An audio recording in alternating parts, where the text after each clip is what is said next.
Chapter 981. Bailey Shao steps onto the stage. Looking at Grand Blade Ancestor, Lin Ruhu's surroundings roared with the cries of tigers, endless might flowing all over his body. He stepped into the air, directly charging toward Grand Blade Ancestor. From afar, he looked as if he had turned into a primordial beast, savage and overwhelming, drinking blood and eating flesh. Grand Blade Ancestor took a deep breath, sharp sword radiance condensing between his hands. This time he did not use sword intent, but the sword Tao itself. With the sword as the path, he would cut down everything. With a booming sound, as Lin Ruhu closed in on him, it felt as if he had been banished into another void. It was the void of the sword. Endless sword intent, even all sorts of different sword attributes, filled the space. There was the domineering might of the heavy sword, the unpredictable movements of paired blades, and the fleeting speed of the swift sword. All of these swords rushed at him, as though they would drown him in their fury. Even though Lin Ruhu defended with all his strength, several sword intents still cut into his body. He roared loudly, the black and white hair on his head growing deeper and darker. The muscles on the surface of his body swelled high. His eyes carried a soul-devouring madness. Boom, boom, boom. The heavy sound of footsteps echoed in the void as he walked forward. Then he lifted his hands and struck violently at the surrounding void. Once, twice, and with him at the center, a vacuum appeared around him. All the sword intents were obliterated, and even the void itself could not withstand his power. It shattered open completely. His massive fist tore through the void, smashing straight into Grand Blade Ancestor's face. The old man's body flew backwards again. Lin Ruhu charged forward, chasing after the falling body. Before it even touched the ground, he grabbed it with one hand and struck again with his fist. "This old man cough, concedes," came Grand Blade Ancestor's voice. The wild look on Lin Ruhu's face instantly calmed down. Panting heavily, he threw the elder's body aside. "Ancestor!" The people of the Sword Spirit Kingdom hurriedly supported Grand Blade Ancestor. Lin Ruhu drew a long breath. Though he had defeated his opponent, his injuries were not light. His entire body ached as if it had been torn apart by swords. "This honored Black Azura is victorious. Would you like to rest or continue fighting?" Bailey Changfeng walked up from the side, smiling as he asked. Lin Ruhu fixed him with a hard stare. Then he said flatly, "Naturally, continue fighting. I did not come for the position of Alliance Master, only to test my own strength." "Good. A true hero," Bailey Changfeng laughed. "Then who will step forward to challenge this Black Azura?" "Young brother, under normal circumstances, since you are injured, it would be bullying if I fought you," a voice called from below. "But this is a contest. Such rules do not apply." Lin Ruhu raised his head and looked. From the direction of the vast sea, a middle-aged man had stepped forward. The man wore a scholar's robe, his features refined and scholarly. The robe was white, his brows also white. "It's Qi Tianhai," the crowd whispered in excitement. It seemed that for every person who appeared, the murmurs of the spectators could unravel their identity and deeds. The ruler of the vast sea kingdom, rare indeed. Qi Tianhai walked up onto the stage. On him there was no kingly oppression, none of the pressure of one above 10,000. Instead, he carried a vastness, boundless and immeasurable, like a deep sea without end, step by step approaching. "Young brother, concede," Qi Tianhai said with a gentle smile. "I don't wish to win unfairly, though even at your peak, you likely could not defeat me. Why waste words?" Lin Ruhu snorted coldly. He threw both fists directly at him. Qi Tianhai shook his head with a smile. With a wave of his hand, everyone felt the air grow moist. Waves surged in the void, cascading down like a waterfall from the heavens. "Ruhu is about to lose," Su Zimo murmured as he watched. The waves surrounded Lin Ruhu, engulfing him. This water could be soft or hard, nurturing all things, sustaining all life. To Lin Ruhu's shock, his fists could not exert their strength. It was as if the water carried a strange power, perfectly absorbing and dispersing his force. Even if he smashed through the water with a punch, it was meaningless, for water itself has no form. Raging waves. Qi Tianhai lifted his right hand, endless currents circling his body. At the forefront of the surge, the waves took the shape of a tiger's head, lunging at Lin Ruhu. Lin Ruhu smashed the wave apart with one fist, but water splattered all over him. Qi Tianhai's gaze sharpened, and he gave a low shout. Water may be soft, embracing all rivers, but it may also be hard, freezing 10,000 miles. As his words fell, the temperature clearly dropped. The water wrapping Lin Ruhu solidified into ice, freezing his whole body. Then, with the crashing force of the waves, he was hurled away. Below the stage, the ice shattered and melted. Lin Ruhu stared darkly at his opponent. Fighting this man, he felt as if all his strength had nowhere to go. "We concede," Su Zimo said from the side. Lin Ruhu walked back gloomily. "What's wrong? Not happy?" Su Zimo asked with a smile. "Not exactly. Just feels humiliating to lose like that," Lin Ruhu muttered. "This isn't the time for frustration, but for realization," Su Zimo said. "From the beginning, you cultivated the Tyrant Emperor's strength scripture, using the Celestial Tiger Tyrant physique. From the start, you walked the path of violence. But you don't understand, violence is not brute strength. Power can be soft or hard. To control it, to know when to release and when to restrain, that is how you become stronger." "I will work hard," Lin Ruhu nodded. As Qi Tianhai won, he looked around and laughed warmly. "Who else is willing to fight me?" The crowd quieted down. There were still some imperial sects present, but they no longer wished to take the stage. Most of them cared little for the position of Alliance Master. They were mainly here regarding the matter of the ancient demon race, and only joined the contest for form's sake. After all, even the Alliance Master could only command them in name. Privately, their sects would still follow their own rules. Just as everyone was deep in thought, a sudden sound of rushing wind came from afar. "Who?" Qi Tianhai thought someone was ambushing him, quickly dodging aside. But when he looked again, he saw it was nothing more than some ordinary silk ribbons. Ribbons of many colors, red, blue, green, yellow, purple, fluttered toward the stage. They circled half the arena before settling gently over the platform. The 5-colored ribbons draped like decorations, covering the space above the stage. Then, from the far end of the ribbons, a graceful woman slowly walked forward along them. She wore a crimson robe embroidered with several blue cloud flowers. The edges of the red robe trailed behind her, her black hair tied high into an elegant bun. Chapter 982 Zimo takes the stage. This woman's skin, one could not tell how it was maintained, was whiter than snow, no, even fairer than snow. Her face was like a lotus in bloom, her brows like willow leaves, and her eyes seemed like endless frozen ice, as though they could freeze everything in sight. It added an extraordinary charm to her presence. Her lips, red as if painted, curved slightly upward.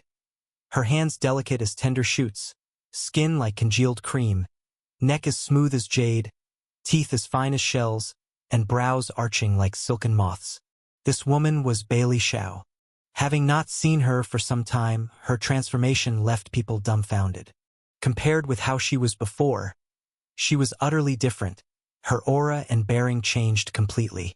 As she walked step by step along the colorful ribbons, an old verse surfaced unbidden in people's minds. Graceful and slender at 13 years, like buds just sprouting in early spring. She was cold as frost, her body surrounded by boundless celestial energy.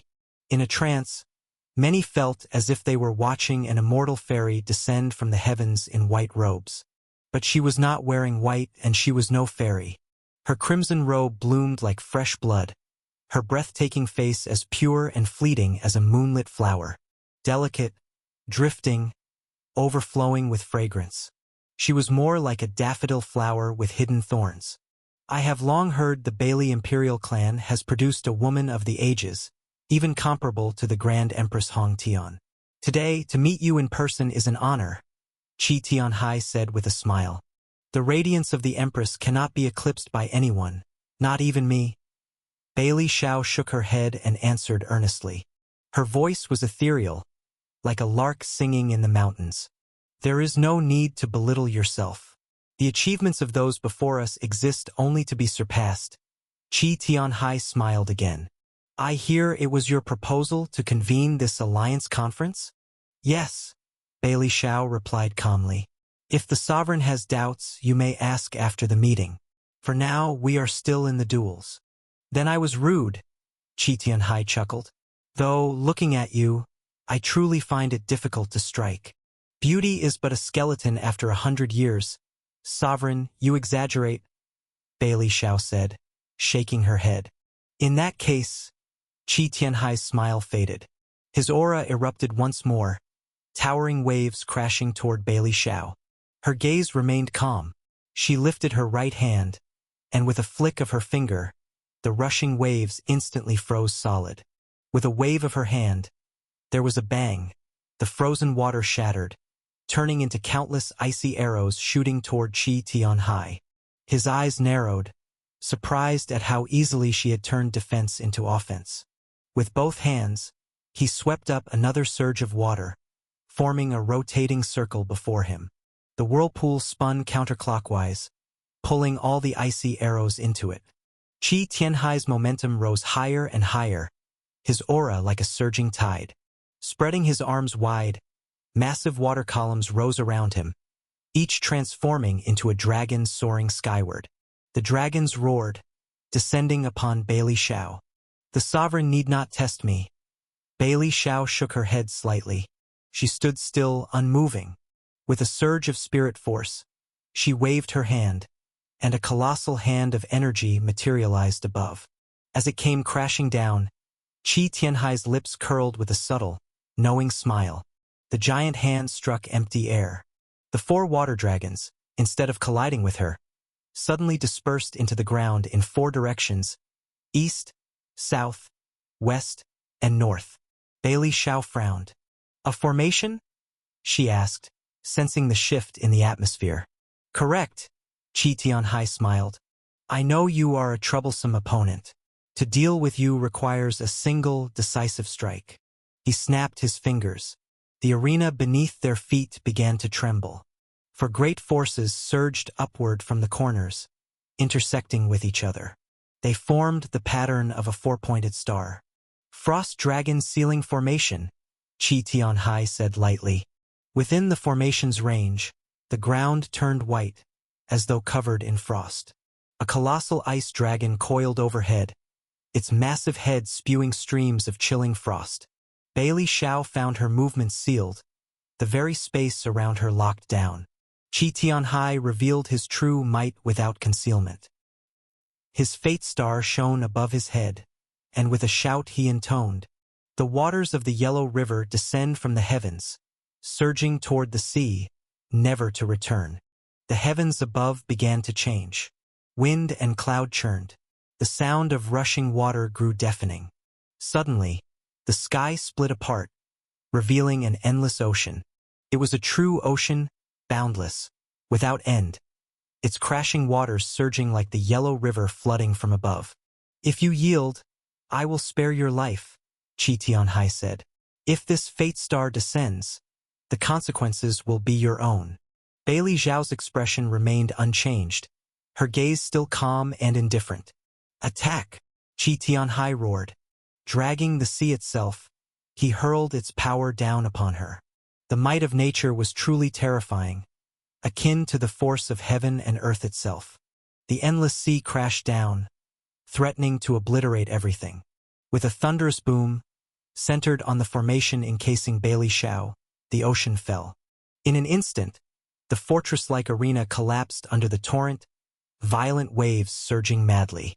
The world roared, cracks splitting the arena of condensed Dao crystal, storm winds sweeping the land, forcing onlookers to retreat. Qi Tianhai gazed upon his masterpiece with satisfaction. The Alliance Master's position would be his. "You seem rather pleased with yourself," a voice suddenly spoke behind him. His face froze, his whole body stiffened. Turning his head with trembling effort, he found himself staring at a face of breathtaking beauty. When? He managed to speak but had no time to think. Bailey Zhao's jade-like hand pressed against his back. A surge of overwhelming power pierced through him. A bloody hole burst open in his chest. His body hurled forward, swallowed instantly by the raging waves of his own formation. In a moment he was gone, obliterated. This round, Bailey Zhao wins, Bailey Changfeng announced with a satisfied smile. Who else wishes to fight? If not, then this conference may end. The audience was dead silent. For the sovereign of vast ocean empire to be defeated so decisively, such a warning could not be ignored. Just as Bailey Changfeng was about to declare the end, a figure suddenly rose. How about, I play with you? A man in black battle robes, wearing a white Azura mask, stood up. A red cape billowed behind him as he strode onto the arena. The breeze drifted past, and the man seemed to stifle a yawn. Apologies. Sitting down there too long almost put me to sleep. Chapter 984 Life-Death Samsara Art. Su Zimo slowly lifted the jade flute. The moment it sounded, a light yet violent tone spread out. It was like the surging waves of the sea. Unlike the structured style of ordinary zither notes, this sound was chaotic, as though countless waves intertwined, countless fragments of the void tangled together, like a ball of messy threads with no order. A tune of madness and violence, so much so that even those who had covered their ears around the arena couldn't help but feel its force. Great sound leaves little trace. Bailey Zhao frowned deeply on the other side. The melody from her zither was constantly shifting. The highest refinement is formless. The Grand Tao has no strings. With a few sharp chants, her jade-like fingers moved swiftly, forming countless afterimages across the strings. But Su Zimo remained unhurried. He blew softly into the jade flute, his white robes fluttering with the wind.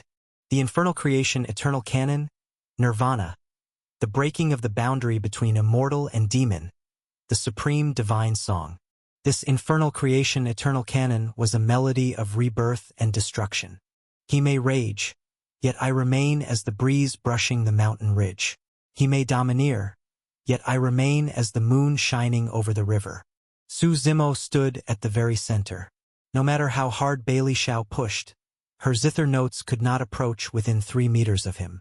Suddenly, as the flute's melody shifted, at times maddened like a demon, at times ethereal like an immortal, all the zither's notes mixed within it and completely erupted. With a thunderous boom, the entire arena forged from Tao crystals shattered apart. The shockwave sent Bailey Zhao flying once more. Su Zimo stood calmly, lowering the jade flute. Looking down at the zither before him, he lifted his foot and stomped hard. With another boom, the classical zither splintered into fragments. That's it? He glanced at Bailey Zhao with a faint smile. She rose to her feet, wiping the blood from the corner of her lips. Her eyes remained calm and unfathomable as they stared at Su Zimo, but her aura surged even more violently, like towering waves crashing one after another. Time and space like flowers. She raised her hand and snapped her fingers. The world fell silent. True silence, in which both time and space froze completely. Petals formed from the power of time and space drifted from above. Each flower bloomed with 3 petals, reflecting eternity. One after another, they descended and fused into Su Zimo's body. He frowned slightly, realizing he could not feel anything. As more petals fell, Bailey Zhao extended her hand. Through the ages in haste, the petals within his body were like seeds, sprouting and growing roots one by one. In an instant, Su Zimo felt himself being enveloped and filled with dense time energy. All eternity becomes void. Bailey Zhao snapped her fingers again. The previously frozen void resumed, but this time time itself flowed backward, while the power of the petals within him flowed forward. As though the flow of time had split in 2, one backward, one forward. When the 2 collided within him, Su Zimo felt himself being torn apart. Endless power wrapped around him, accelerating his time. It was like someone who had 100 days to live, but under tenfold acceleration, only 10 remained. Now Su Zimo's time was accelerating not just tenfold, but far beyond that. He glanced at his body, already starting to turn illusory. He smiled faintly. Just scraps of the Tao of time and space, and you dare flaunt them before me? He waved his right hand, and with a thunderous boom, time and space themselves froze completely. In an instant, before Bailey Xiao could react, Su Zimo's palm pressed heavily on her shoulder. Her body was once again sent flying. The power of time and space bent even more obediently in his hands than in hers. Looking down at her from above, Su Zimo shook his head slightly. I was hoping you'd surprise me, but this so-called progress of yours, it's not worth mentioning. Bailey Xiao bit her lip, silent, her aura shifting once more, from heavy and vast to sharp and cutting. One sword across ages. Her right arm turned into a sword, the supreme technique of Grand Emperor Chong Kong. The sword intent howled forth, boundless, annihilating all the void around Su Zimo. Yet still it was useless. Su Zimo simply extended his hand and crushed the sword intent into fragments. At that moment, it seemed Bailey Xiao had been waiting for this very opening. A burst of radiance erupted from her body, and from within split off a second figure. That shadow was another Bailey Xiao. Before Su Zimo could react, it struck his abdomen, blasting him away. He rose again, brushing the dust off his white robes. Your true fate is reincarnation, as expected from one who has returned from a past life. Reincarnation, the most direct path upon the path of immortality. Bailey Xiao had split herself into two parts. One stepping into the path of immortality, the other seizing heaven's will through the path of Tao. If successful, the immortal path would merge with heaven's will itself, immensely powerful. At this moment, that immortal shadow shone like a bright moon. Su Zimo slowly drew Shadow Tyrant. Its razor-sharp aura resonated through the void. Both of Bailey Xiao's figures lunged at him together. One moved like a phoenix soaring across the 9 heavens, vast and overwhelming. The other like waves cleaving through the sea, growing stronger the longer it fought. The two cooperated seamlessly, practiced to perfection. While countering their attacks, Su Zimo noticed something unusual. One of the figures brimmed with life, the other radiated death. Life-death samsara art, Su Zimo sneered. So, the Lord of Samsara was willing to hand this to you. Seeing this, Su Zimo's Shadow Tyrant erupted with overwhelming might, suppressing both figures under its absolute force. One of the 10 primordial God scriptures, the Aryan Swastika God scripture. The giant swastika condensed into substance, crashing down with suppressive force. Both figures were crushed beneath it. Su Zimo swung again, 19 forms of Tao seeking, all crashing forward. Both Bailey Xiaos were sent flying. Yet they erupted with powerful samsara force, merging into a black hole before him. Tried to drag Su Zimo inside, into eternal samsara. Is this all you've got? How boring. Su Zimo's voice thundered coldly. His blade swept again, annihilating the black hole. Both of Bailey Xiao's figures fell beneath its edge. With a single slash, blood burst forth, scattering into the void in a crimson spray. Chapter 985. Everyone must die today. Under Shadow Tyrant, the blade light was dazzling, and after shattering the void, everything was annihilated. Bailey Xiao's two figures were both sent flying, their bodies carrying deep wounds. Blood flowed freely, the wounds looking terrifying to the eye. If you have any other techniques, use them all now, lest you regret it in hell, Su Zimo said indifferently. Haven't you realized it yet? Bailey Xiao said. Realized what? Su Zimo frowned slightly. You've already stepped into reincarnation, yet you don't even know it. Bailey Xiao gave a faint laugh. In the void where Su Zimo stood, strands of gray gas suddenly appeared without warning, wrapping around him. Each strand of gray gas represented a force of reincarnation. At this moment, the power of reincarnation had already covered Su Zimo's entire body, slowly dragging his flesh and soul, trying to pull him into the cycle of reincarnation. When? Su Zimo frowned slightly. That black hole of reincarnation just now had only been bait, and even he himself hadn't noticed the exact moment he'd fallen into reincarnation. Wait, soaring immortal physique. Su Zimo suddenly thought of it. As one of the 100 great physiques, the fastest of them all, the soaring immortal physique in some sense already surpassed space and time. Bailey Zhao's earlier time-space restraints, along with the reincarnation split body, had all been a premeditated plan, a cover for reincarnation. I know killing you is difficult. I know your origin better than anyone, Bailey Zhao continued. But in this world, there is no such thing as invincible. At this moment, with reincarnation binding Su Zimo, the space around Bailey Zhao began to distort. Her reincarnated body stood face to face with her. Then, a second reincarnation appeared. Dazzling light shone in the void, and from Bailey Zhao's body another figure walked out. In the void now stood 3 Bailey Zhaos. Do you know why I am called the Jade Purity Immortal? Bailey Zhao snorted coldly. The Jade Purity Immortal had been her name in a previous life. How should I know so many things? Su Zimo smiled faintly. Even as he was bound by reincarnation, he still showed no sign of nervousness. He simply looked at Bailey Zhao with interest. In our era, everyone knew that Grand Empress Hongtian had 3 disciples. They were the Jade Purity Immortal, the High Purity Immortal, and the Grand Purity Immortal. Bailey Zhao said calmly. But few people knew. We were not people at all, but the purest 3 essences of heaven and earth. The 3 pure essences? Su Zimo was slightly startled. This was indeed a legend he had heard of.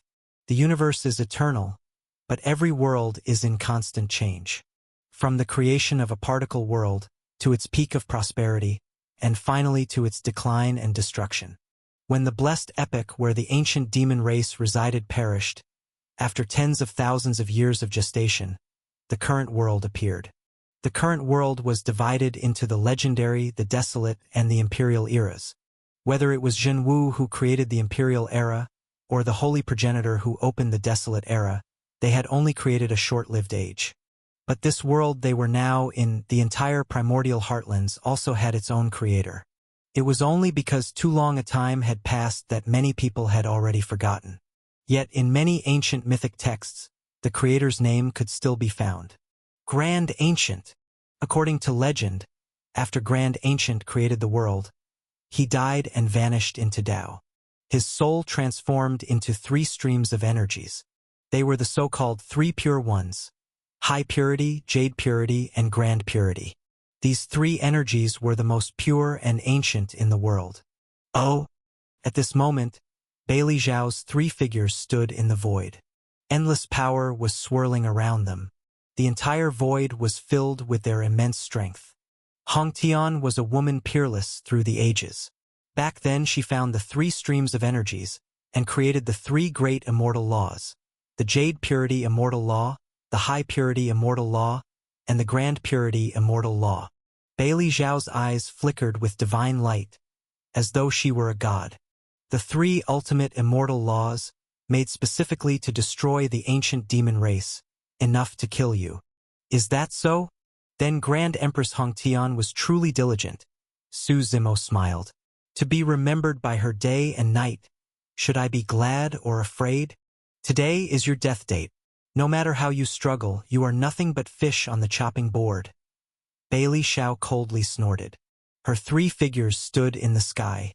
They all raised both hands high, eyes solemn, as though a mysterious power gathered from the void. Jade Purity. Her mouth uttered a vast, solemn sound. Then the second figure called High Purity. The third figure called Grand Purity. 3 immense lights condensed in the void, covering everything. In that instant they were the focal point of all things, as if the world itself gathered here. When the light condensed to its utmost, it became a heavenly pillar of light, striking toward Su Zimo. The 3 energies together attacked, annihilating all void in their path. In an instant, heaven and earth fell into silence. It was clear that this move cost Bailey Zhao greatly. Her 2 avatars shattered instantly, while her true body turned pale, barely able to stand. Her forehead was drenched with sweat. Yet she smiled, looking at where the beam had destroyed. In the end, you were still defeated by me. Everything should end here. With a loud boom, a mushroom cloud rose in the void. The aftermath of the explosion destroyed the entire Bailey estate, even sweeping through half of Bailey City. Everyone scrambled to escape. Those with weaker strength were directly blown into the sky. Bailey Changfeng was stunned watching this scene. Even he hadn't expected this outcome. Don't worry, as long as he's dead, everything can be rebuilt, Bailey Xiao said calmly. The benefits the Bailey Imperial clan gains will be hundreds or even thousands of times greater. Bailey Changfeng eventually nodded. As the explosion's shockwaves subsided, the mushroom cloud slowly dissipated. All eyes were fixed on the position where the dust was clearing. In that moment the battle song rose. Boundless infernal force surged, covering the heavens. A figure in battle robes stood amidst the demonic mist, hair blazing fiery red, flowing loosely behind. Upon his body, black-purple demonic marks circulated, flashing with faint light, as if holding mysteries within. In his eyes, one could faintly see the vast abyss surging, endless demonic energy swirling around. A blood-red cloak billowed in the wind. Above his head where demonic aura gathered, the sky thundered and roared, thick with dark clouds. Black lightning bolts like dragons weaved through the void storm. How could this be? Bailey Xiao looked on in disbelief. By reason, those 3 immortal laws should have been enough to dissolve all infernal force. Su Zimo should have been utterly dead. Today, everyone must die. Su Zimo's eyes swept coldly across them all. Chapter 986 Grand Emperor Descends. Hearing Su Zimo's words, some people's expressions changed slightly. Someone even shouted loudly, "Everyone, don't be afraid. There are so many of us, if we all attack him together, that's more than enough to kill him." The moment that voice fell, Su Zimo simply turned his head and glanced. There was a loud boom, and that person's body exploded on the spot. Instant explosion. Su Zimo turned his head again, but not a single person dared to meet his gaze. His eyes finally landed on Bailey Xiao. "I'd like to ask you about how you're feeling right now," Su Zimo said with a smile. "You?" Bailey Xiao opened her mouth slightly, but when the words reached her lips, she didn't know what to say. "Are you wondering why I didn't kill you?" Su Zimo stepped forward one step at a time. Bailey Xiao nodded slightly. "Because from the very beginning, we were never on the same level." Su Zimo grabbed her throat with one hand, lifting her into the air. Their eyes locked. "You always mocked me, telling me to accept fate, saying my end was only destruction. But you never realized you are nothing more than someone else's pawn." Su Zimo shook his head with a laugh, then flung Bailey Xiao's body away, and once again walked forward step by step. "In this great era, storms rise. All kinds of geniuses climb the stage. You sing your part, then I come on. For others, those contending geniuses represent the future, the hope of a new generation. But for me, including you, all of you are nothing but clowns." Su Zimo said calmly. "From the moment I descended into this era, everything was already decided. It was never about destruction. It was about me ruling everything." Shadow Tyrant dragged behind him, bit by bit forward. Su Zimo walked to stand before Bailey Xiao. She looked up at his figure. At the moment he raised Shadow Tyrant, a beam of light suddenly shot from the distance. Su Zimo slashed down with one strike, directly shattering the beam of light. But a figure already appeared before him, standing between him and Bailey Xiao. The Lord of Light, his whole body radiating brilliance, illuminating the world. His blazing eyes stared at Su Zimo. "Please stop," he said. "Long time no see." Su Zimo looked at him, smiling. "You want to stop me? Isn't it obvious?" The Lord of Light nodded slightly. "From what I know of you, you shouldn't be one of their lackeys," Su Zimo said. "I don't come for anyone else, only for the light in my heart." The Lord of Light shook his head. "Your light has already been broken, hasn't it?" That girl named Fox Immortal, Suzimo said with a light laugh. The Lord of Light's expression froze for a moment, then returned to calm. He said nothing. You also think I am the great devil who will destroy the world? Suzimo retracted his smile, looking at him calmly. No, so-called destruction and salvation are inherently two sides of the same thing. The Lord of Light shook his head. I don't know if you will destroy the world, but I know they are definitely not the ones to save it. Then why do you stop me? Suzimo asked. I am saving the world. The Lord of Light shook his head. If you start a war with these imperial lineages, the entire primordial heartlands will fall into chaos. The number of innocent people caught in the crossfire will be countless. So whether you destroy the world or not, I must stop you. Good and evil don't matter. What matters is the ending. Suzimo chuckled. I think I understand your light now. For the sake of this great era, even if sacrifice of good is required, it doesn't matter. As long as the world remains stable, the nation prospers, and the people live in peace, am I right? The Lord of Light's eyes remained calm, saying nothing, as his radiance grew ever brighter. You think you can stop me? Suzimo asked. With my broken body of light, I will burn everything if I have to, the Lord of Light replied. Meaningless. Suzimo shook his head slightly. His body was shrouded in infernal force. If not for their friendship in the past life, he would not have wasted so many words with the Lord of Light. Compared to his tragic previous life, Xiao Dingtian was indeed one of his rare true friends. He paid no heed to the Lord of Light, striding directly toward Bailey Xiao. His infernal force surged, reflecting with the sky's towering demonic aura. The Lord of Light wanted to stop Suzimo, but as soon as he moved, he felt himself locked by a terrifying force. That pressure made his heart pound wildly. It was a warning, as if the moment he dared to act, he would be crushed into dust. All around, the imperial lineages and the supreme cultivators who had arrived encircled Suzimo in a large ring, but none dared to advance. Suzimo walked past the Lord of Light just like that. The Lord of Light never moved a muscle, but sweat faintly beaded on his forehead. Even his radiance dimmed significantly. Now who can save you? Suzimo stood before Bailey Xiao. He slowly raised Shadow Tyrant, the blade's infernal force raging wildly. As the curved blade slashed down with suffocating force, all eyes fixed upon it. With a loud explosion, Suzimo's body was blasted backward. At this moment, high above in the heavens, the rolling infernal force was torn open with a fissure. A brilliant light shone down from the sky. Within that light, several glowing figures carried a sedan chair, emerging from the rift. Vast immortal energy blanketed the world, imperial might soaring into the heavens, sweeping away all infernal force. Endless streams of radiance flashed within the immortal aura. Everyone looked up at the sedan chair, feeling its vastness and profundity. A sense of being nothing more than ants rose within their hearts. That sedan chair seemed to traverse the 9 heavens and 10 earths, journeying from the 8 desolations and 6 directions. At this moment, the heavens fell silent, as though all things were suppressed. This boundless imperial might was not confined to Bailey City. Even across the entire primordial heartlands, every living being could feel it. People lifted their heads in shock, not knowing what had happened.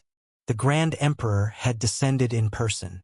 From within the endless refining radiance of the sedan chair came a reverberating female voice. She cannot die. The voice carried no doubt, no emotion, as though it was not spoken to you but issued as a command. The figure inside the sedan chair could not be seen, profound and unfathomable. One's gaze could not penetrate within. Empress Hongtian? Suzimo looked at her with interest and asked. This matter ends here. The voice from the sedan chair sounded again.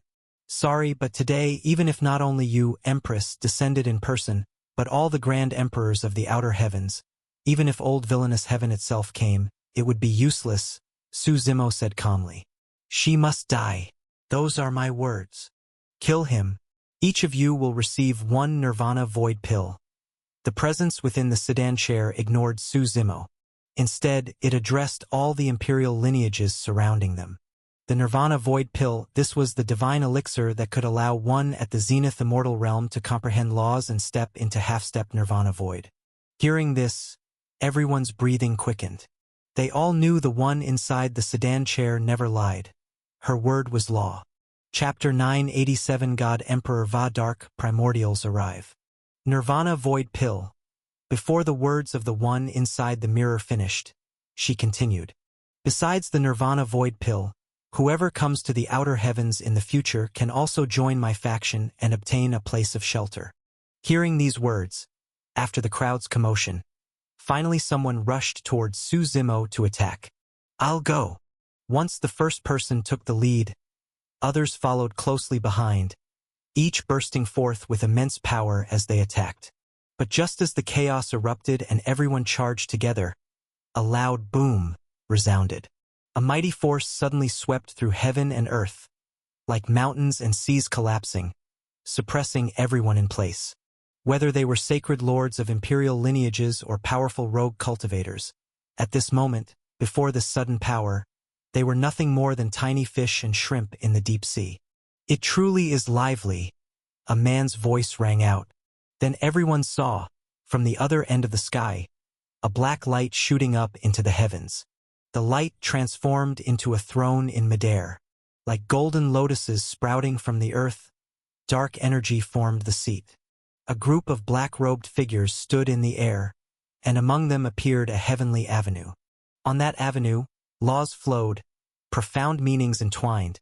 Divine power cascaded endlessly like falling leaves, paving the heavenly road. A man in red robes stepped upon the heavenly avenue, walking slowly forward. Finally, he sat down upon the throne in the void. All the black-robed figures knelt before him. There, from the divine gate, among the imperial lineages below, someone recognized their attire. The divine gate, this was a force nearly forgotten. They had once ruled regions just like the imperial lineages, standing tall in the mortal world. Unfortunately, their founder overreached. He actually sought to rule the entire primordial heartlands. Even Zhenwu back then never attempted such a thing. In the end, he angered countless imperial lineages, and 3 grand emperors descended to kill him. Thus the divine gate, once an imperial lineage, became rats crossing the street, forced into hiding in the Elden lands, lingering in despair. Now seeing the divine gate appear, some people were confused. After all these years, the divine gate dares finally to step out of the Elden lands. What are they planning? Do they want a share of this as well? Some did not understand, but most eyes focused on the man seated upon the throne within the divine gate. Grand Emperor, the ruler of the ancient Phoenix Kingdom, Heavenly Phoenix Empress, stammered. At once the surroundings fell silent. Those 2 words weighed upon them like 1,000 mountains, leaving them breathless. No matter who was present, whether an ancestor of an imperial lineage or an undying old monster among rogue cultivators, no matter how famous across the world or spanning several eras, before the words Grand Emperor, they were lighter than feathers, not worth mentioning. What day is this? How could 2 grand emperors appear together? Someone stammered loudly. Some looked at the man on the throne, then at the figure within the sedan chair, all staring at each other in shock. In such circumstances, they were mere cannon fodder, unable to control their fate. Since a grand emperor appears within the divine gate, someone thought of a terrifying truth. Could it be the God Emperor never actually died? Or perhaps the God Emperor had only been wounded, spending all these years recuperating. Many of the imperial lineages recalled their part in the siege against the divine gate back then, and a chill ran from their feet to their skulls. Even the presence within the sedan chair fell silent for a long time.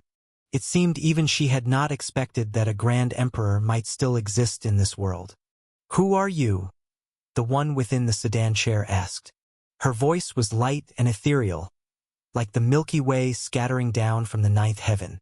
"Though I am not of the same era as Empress Hongtian, I know you are absolutely not her. Am I right?" The God Emperor slowly stood. In that instant, heaven and earth seemed to gather around him. Laws flowed, profound meanings surged forth, and the sound of the Grand Tao reverberated.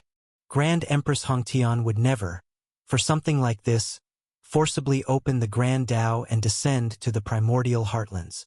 The one within the sedan chair was silent for a long while, for the God Emperor's words were true.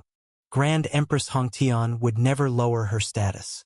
If she truly wished to kill Su Zimo, she would face him directly when he arrived in the outer heavens. Not like this meaningless. To be precise, the one here feared Su Zimo bore heaven's will, feared she could not kill him later, so she descended early. To a true empress, this was absurd. This has nothing to do with you, the one within the sedan chair replied coolly. Do you intend to protect him? Even if you can shield him for a while, you cannot shield him for a lifetime. In the end, you will only bring fire upon yourself. No, no, no. I think you may have misunderstood. The God Emperor waved his hand. Then he turned and bowed deeply to Su Zimo. I greet my lord. The words fell, and the already silent world grew even quieter. Everyone's jaws nearly dropped to the ground, mouths wide open, unable to close for a long time. What did he just say? Someone asked, unable to believe their ears. Could the God Emperor actually be that devil's subordinate? Someone whispered. At that moment, everyone felt the so-called demon-slaying alliance was nothing but a joke. Especially Bailey Xiao, lying on the ground, her face pale as death. Su Zimo's earlier words echoed in her ears. Look, in this great era the storms rise, all the prodigies ascend the stage. You sing your part, then I appear. For others, they represent the future of the primordial heartlands, the final contest of heaven's will. But to me, they are nothing more than clowns in a performance. Bailey Xiao slowly lifted her head to look at Su Zimo. His face was calm and indifferent, as though all before him, grand emperors descending, the so-called demon-slaying alliance, were nothing but illusions unworthy of notice. You planned this all along, didn't you? Bailey Xiao said. I could never see through you, not from the beginning to the end. Just as everything was frozen in deadlock, with all eyes fixed on Su Zimo, waiting for his next move, from the distance came another sound of air being torn apart. Master Su, it has been many days. How have you been? Another group of black-robed figures flew from the far horizon. This group was far larger in number, led by 10 figures with the others trailing a few steps behind. As they stood arrayed, their numbers covered the sky. It's the dark primordial race, someone cried out again. Among the 10 leaders, one removed the hood from his black robe, savoring the sunlight. Taking a deep breath, he laughed. The outside air is so fresh. Su Zimo looked up. This man was none other than Death God Qin of the 10 Death Gods of the Dark Primordial Race. Chapter 988 Farewell. Bailey Xiao. Death God Qin, he was the one among the Dark Primordial Race who had the best relationship with Su Zimo. Back then, the two had transactions and even worked together. But later, once the Dark Primordial Race obtained what they wanted, they focused on developing their power in secret. Meanwhile, as Su Zimo's strength grew, he often roamed without a fixed abode, and their contact became far less frequent. It could be said that when the entire primordial heartlands suppressed the Dark Primordial Race, only Su Zimo never cared about their identity and still cooperated with them. You came to join the fun too? Su Zimo laughed lightly. Truth was, he had only spoken to the God Emperor about this matter. As for the Dark Primordial Race, he had nearly forgotten them altogether. When our Lord faces difficulties, how could we not lend a hand?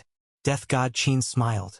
I think you're helping me is secondary, you just want to hitch a ride on my wagon back into the light, Su Zimo said. Now the entire continent is crying out for demon slaying and righteous defense, and no one wants to ride with you. But we Dark Primordial Race desire it greatly. Just leave us a seat, will you? Death God Qin smiled. In my era, I can shelter you for 3,000 years. After that, it will depend on yourselves, Su Zimo said. Then we thank our Lord greatly, the Dark Primordial Race replied with a laugh. Today, Whoever opposes our Lord is the enemy of my dark primordial race. Death God Qin ordered, and at once the dark primordial race clansmen dispersed. They surrounded the area. The faces of the imperial lineage members turned ugly instantly. The situation reversed in an instant, yet they dared not utter a single complaint. Su Zimo raised his head slightly, looking toward the Lord of Light, smiling. So how will you choose now? Stand on my side, or theirs? The Lord of Light said nothing, but his radiance surged brighter and brighter. Do you know why I didn't kill you? Su Zimo asked. I do not. I hope you will enlighten me. The Lord of Light shook his head and asked. Because in my eyes you are not the Lord of Light. You are still that Shao Dingtian. Still the Taoist in Fox Immortal's eyes. Su Zimo answered. If you had killed Fox Immortal just now, perhaps you would already be a corpse. He did not intend to avenge Fox Immortal. Rather, his impression of Shao Dingtian was that he had his own thoughts and ideals, not a lackey of light. One who could compromise for the great era, instead of stubbornly chasing some abstract higher pursuit. Today, I have been taught a lesson, the Lord of Light said. You have made me understand. The road ahead is long. The future path stretches endlessly. I am curious about one thing. Su Zimo smiled. Please ask. The Lord of Light replied. You are still the Taoist in Fox Immortal's heart, not the Lord of Light, correct? Su Zimo asked. Since you already see it, why ask further? The Lord of Light shook his head. Inside, Su Zimo had always had a suspicion. Whether Shao Dingtian, the Taoist, or the one before him, none was truly the Lord of Light. It could even be said that the true body of the Lord of Light was never on the primordial heartlands at all.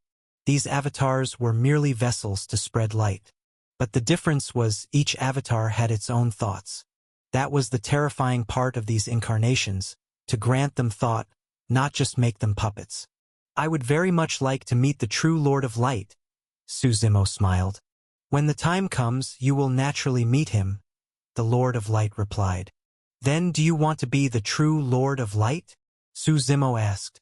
At those words, the Lord of Light's expression froze. The true Lord of Light. He looked at Su Zimo with a smile, but remained silent. Finally, he said, Wait until you become a Grand Emperor. Only the two of them understood the hidden meaning in those words. Su Zimo then shifted his gaze to the sedan chair in the sky. He chuckled. If this were the outer heavens, you'd still have some say.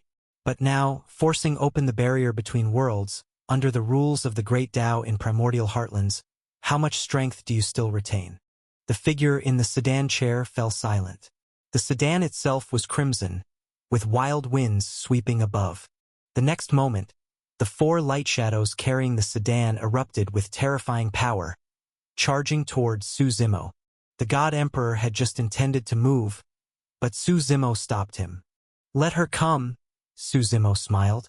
If it were a true Grand Emperor, at his current level Su Zimo was still far too weak.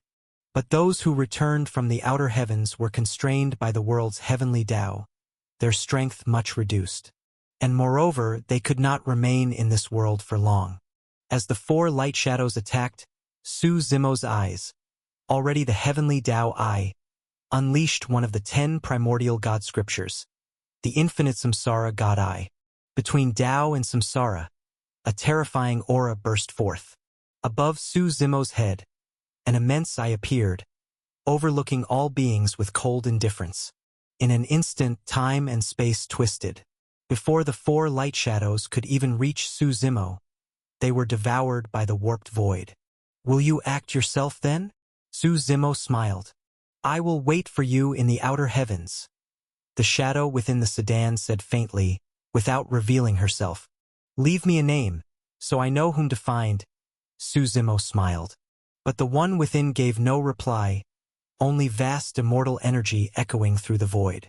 Above, the heavens seemed to open into a celestial gate. The sedan began to dissipate within the immortal aura. I'll see you off then.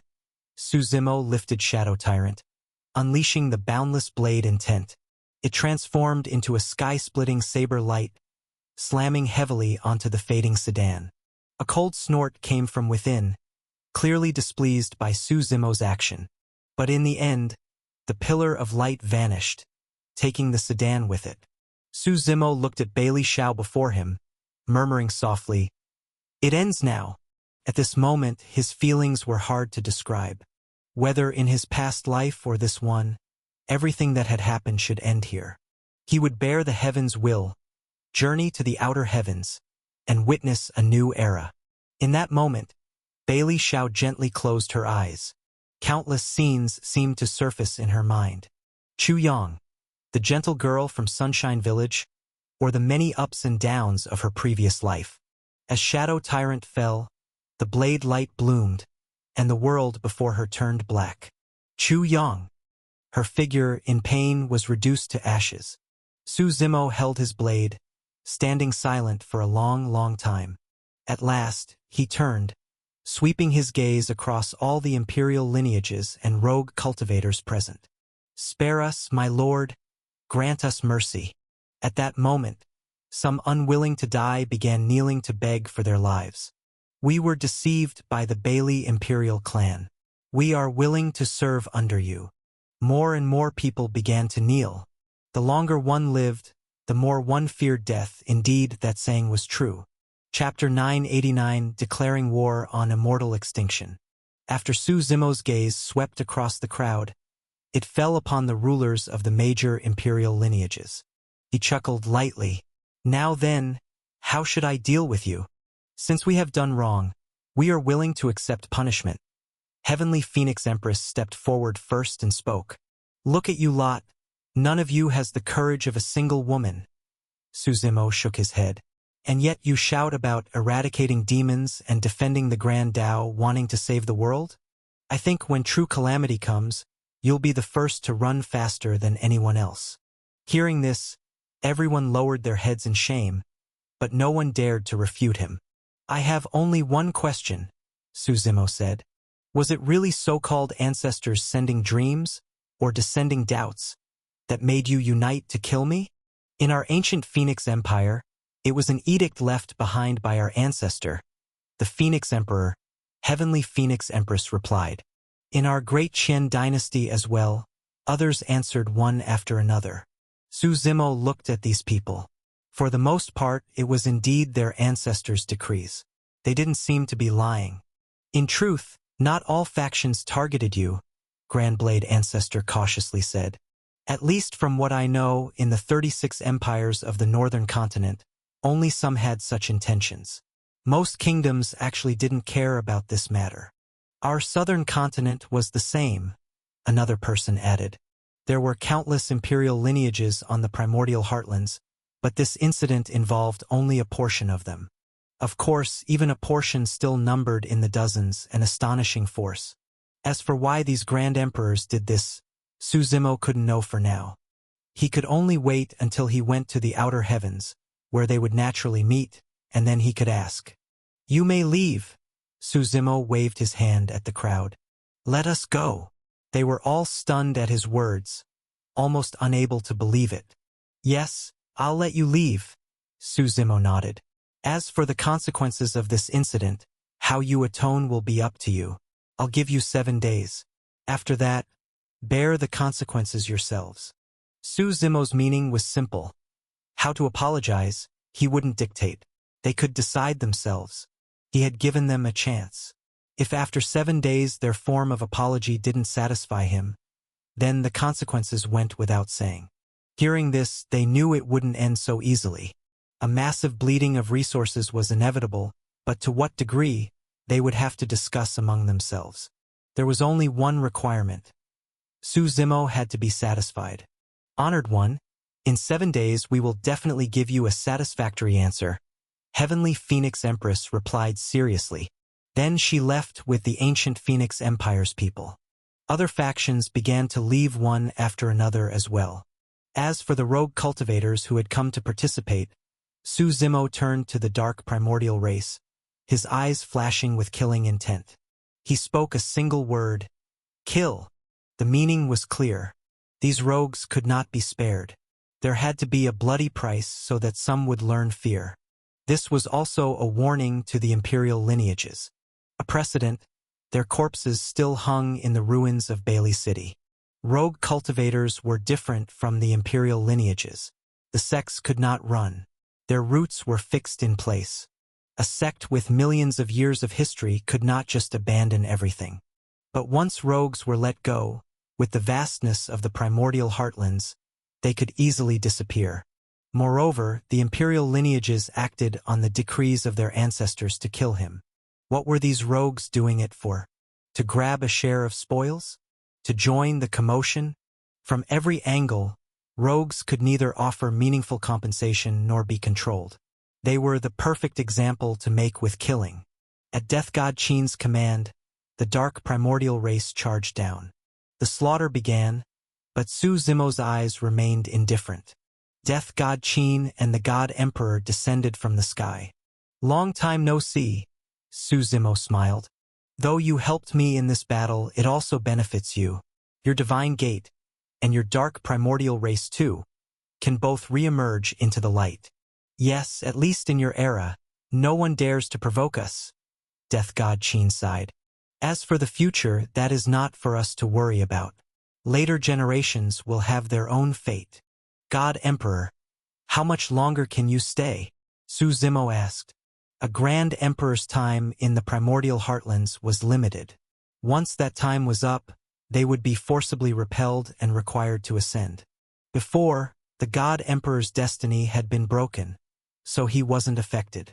But now that he had revealed himself, he would surely attract the attention of the Tao. Don't worry, I can last until you bear the heaven's will, the God Emperor smiled. Su Zimo looked up at the horizon. The heaven's will had already condensed to about 90%. He murmured, soon, very soon. By the way, help me deliver a message to the immortal extinction sacred ground, Su Zimo said. In this incident, apart from the Bailey Imperial clan, they were the ones who jumped the most. Tell them to bring me the corpse of Lu Chonghen as apology. Otherwise, I will personally descend upon their immortal extinction sacred ground. Let's see for myself this so-called number one power of the Overlord region. The people of the immortal extinction sacred ground are prideful. They likely won't agree, Death God Qin said with a smile. With 5 emperors in one lineage, they have the capital for arrogance. The God Emperor snorted. But it depends on who they are facing. The era has changed. This is not their era. Even if emperors descend, they'll have to obediently watch. Death God Qin nodded slightly, indicating he would deliver the message. At that moment, Lin Ruhua approached, directing a few Divine Gate members who were pressing forward a middle-aged man. Su Zimo looked carefully. The man's hair was disheveled. At first, he didn't even recognize him. It was none other than the Bailey Imperial clan's patriarch, Bailey Chengfeng. Brother Zimo, during the battle just now, the Bailey Imperial clan's several old ancestors have already fallen. Lin Ruhua laughed heartily. Only this old thing, hiding off to the side pretending to be dead. I found him. Ha ha ha. Patriarch Bailey acting like this, it doesn't match your reputation. Su Zimo shook his head in disappointment. Earlier, on the arena stage, I saw you high-spirited, talking about eradicating demons, defending the Tao, and bringing light to the world. Young master, Shower has already died at your hands, and our Bailey Imperial clan has been destroyed by you. I beg you to spare me a life, Bailey Chengfeng said in embarrassment. I'll do whatever you want. The patriarch of the Bailey Imperial clan I had in mind wasn't like this. Su Zimo smiled faintly. There's only one explanation. On the surface, you beg me for mercy to drag out your life. But in truth, your heart is bent on revenge. Isn't it? He laughed. Your performance is quite good, but the hatred in your eyes can't be hidden. He was all too familiar with that look. Wasn't he the same in his past life? Chapter 990 People Grow Old. In his past life, after being defeated by Chu Yang, his mother sought revenge for him and met a tragic death. While his father's hair turned white overnight and he eventually withdrew to live in the mountains. He understood many things. At that time, Wasn't he also secretly trying to accumulate strength to one day take revenge on Chuyang? Lan Kuer, Xiao Dingtian, they were all people he had met during that period. Those who live for revenge are the most insane. This point Su Zimo knew deeply. When a person becomes fearless, there is nothing he won't do. He looked at Bailey Chungfeng, whose expression had slightly changed. Smiling, he said, "Even though you are as weak as an ant, I still mind if that ant occasionally comes to bite me or my family. Whether it hurts or not, I won't allow it." As soon as he finished speaking, he waved his hand slightly, and a few members of the dark primordial race immediately dragged him away. The outcome was obvious. "Su Zimo, let me go. Even if I become a ghost, I will not let you go. When you reach the outer heavens, Grand Emperor Chong Kong will deal with you himself." With Bailey Chungfeng's furious roars gradually fading, everything went silent. "Hang his body at the gates of Bailey City. Everyone disperse," Su Zimo said. "During this period while heavens will forms, I want some peace. When the time comes, you will act at my command." "As you command." Qin Yu Wang and the others all nodded. Just as they had come, Su Zimo took Lin Ruhu and, riding the dark sky tiger, slowly left Bailey City. Behind him was already nothing but ruins. The wind blew, yellow dust and sand filled the air. All prosperity had already come to an end. Up ahead, Miss Jing stood gracefully, wearing a dress of floral patterns. Her long hair was braided into 2 plaits, making her look like a youthful girl. Her cheeks were rosy, her big bright eyes gazing at Su Zimo. The floral dress fluttered in the sand-filled wind, strands of hair brushing against her ears, her face carrying a gentle smile. "Congratulations, young Master Su," Miss Jing said with a smile. "So you had it planned all along. No wonder you didn't need my help. Don't you claim to know everything?" Su Zimo smiled. "Surprising you is rare. In this world, you are the only one I cannot see through," Miss Jing replied with a smile. "I'm actually very simple." Su Zimo lifted his head. The wind and sand scraped across his face like blades. He closed his eyes and said softly, "I really am simple. At first, I just wanted to be a spoiled second-generation heir, a wastrel in others' eyes, drinking, playing, occasionally bringing some lackeys to tease proper young ladies on the street. Later, a woman wanted to use my status to further her cultivation. Then someone told me I had offended the main protagonist.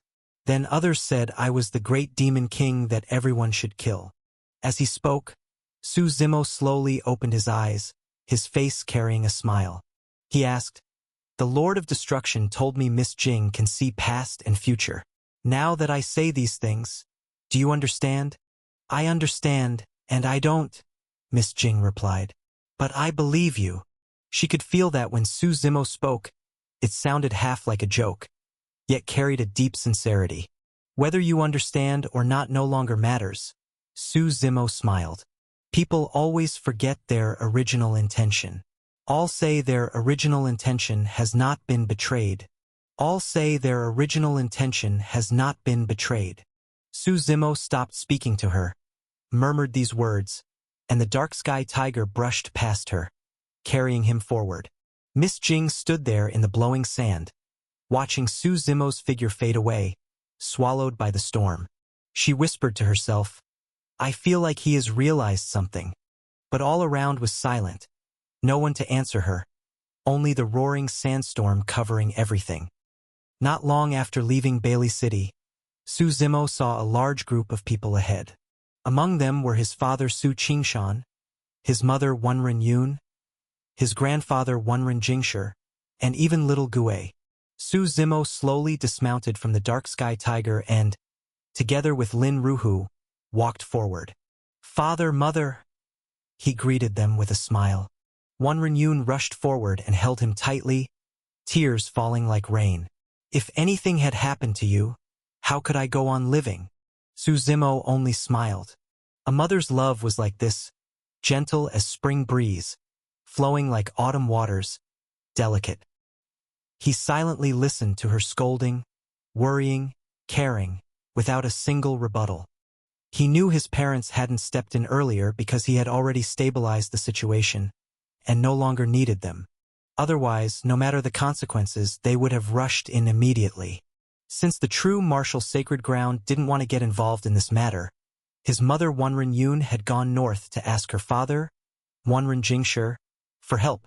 That's why when he returned to the sect earlier, he hadn't seen her. Enough. Our son has grown up. He has his own decisions, Su Qingshan said on the side. Let's go back. Grandfather Wonrin Jingshi laughed heartily, his voice booming. Everyone nodded. Little Gue had originally been training outside, but when he heard the news, he rushed back at once. At this moment in the true martial sacred ground, Sacred Lord Xiao, wearing a white robe, sat by the small stream on a bridge, fishing with closed eyes. His disciple Meng Qianxue stood beside him. After a long while, Meng Qianxue whispered, Master, you haven't caught a single fish all day. When the heart is disturbed, the fish won't bite. The Sacred Lord opened his eyes, his voice hoarse. But it doesn't seem disturbed. The water's so calm, Meng Qianxue said doubtfully. I was talking about my heart. The Sacred Lord shook his head lightly. At the other end of the bridge, the third Grand Elder descended, wearing a blue robe, walking slowly forward. Have you reached a conclusion? The Sacred Lord asked. Bailey City has been destroyed, the third Grand Elder replied. Silence lingered all around for a long while.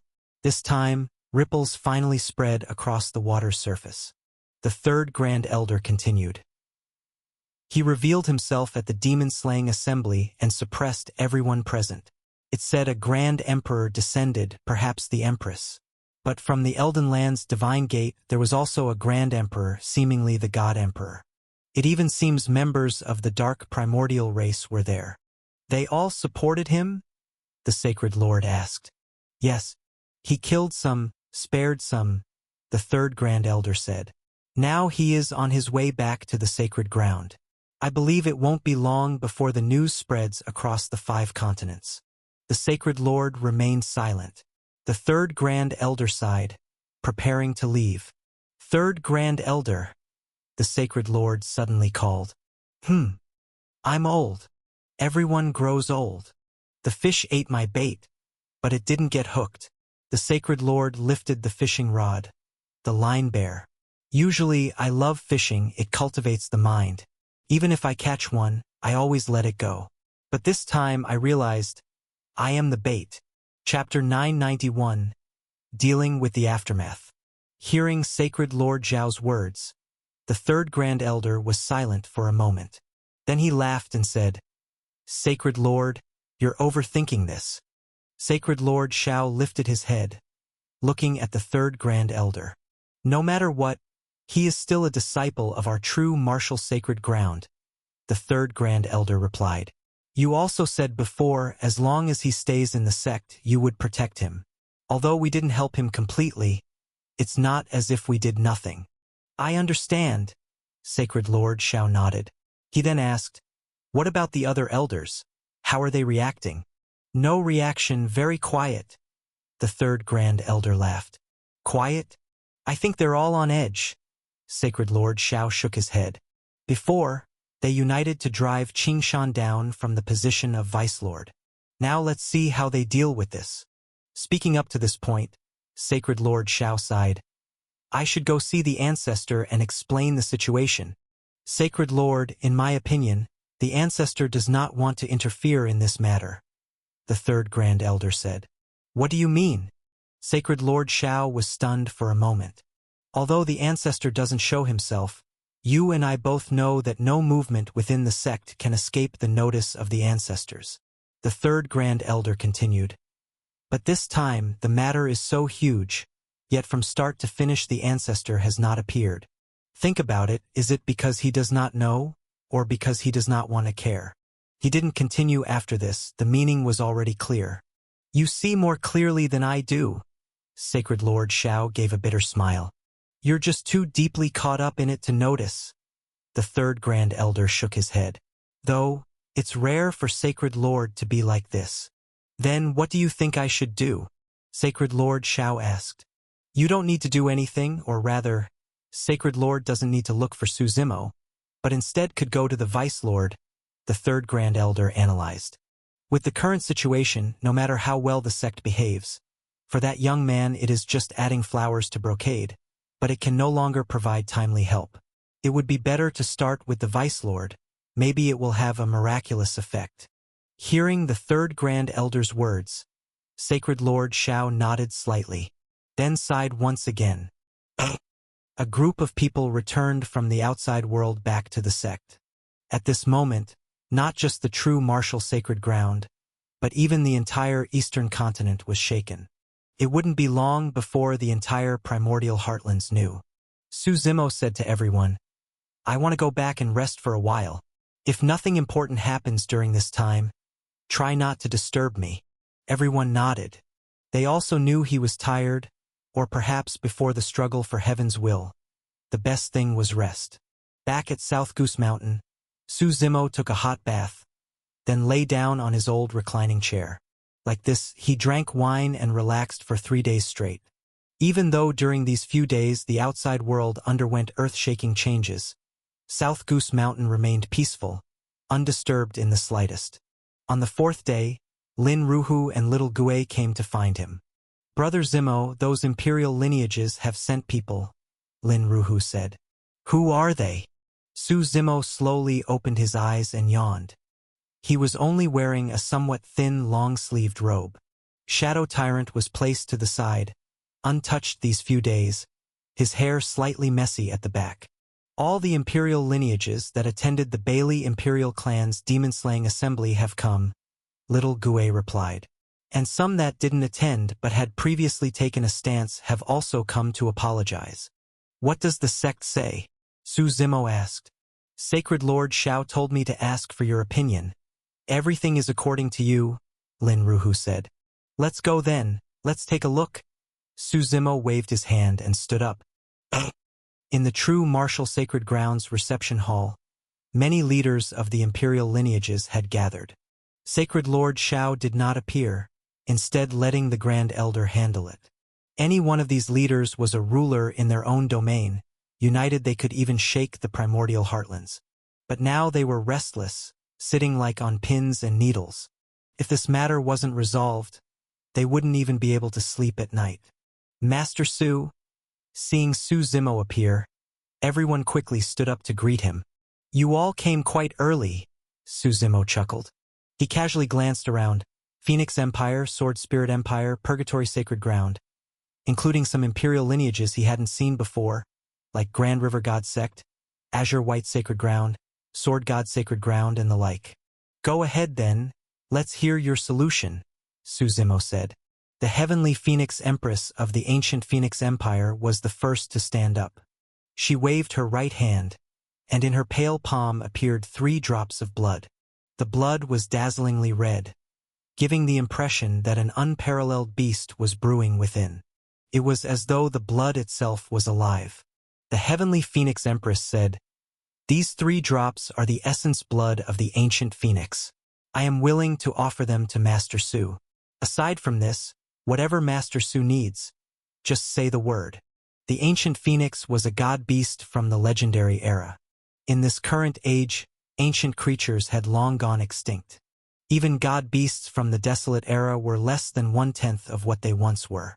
The essence blood of such an ancient phoenix was something that once used could never be replenished. Although for Su Zimo it was just SOSO, he understood that the ancient Phoenix Empire was bleeding heavily for this. Not enough. He tapped the table with his right hand and said indifferently, Bring out your Grand Emperor true treasures, seal it in the true martial sacred ground for 30,000 years.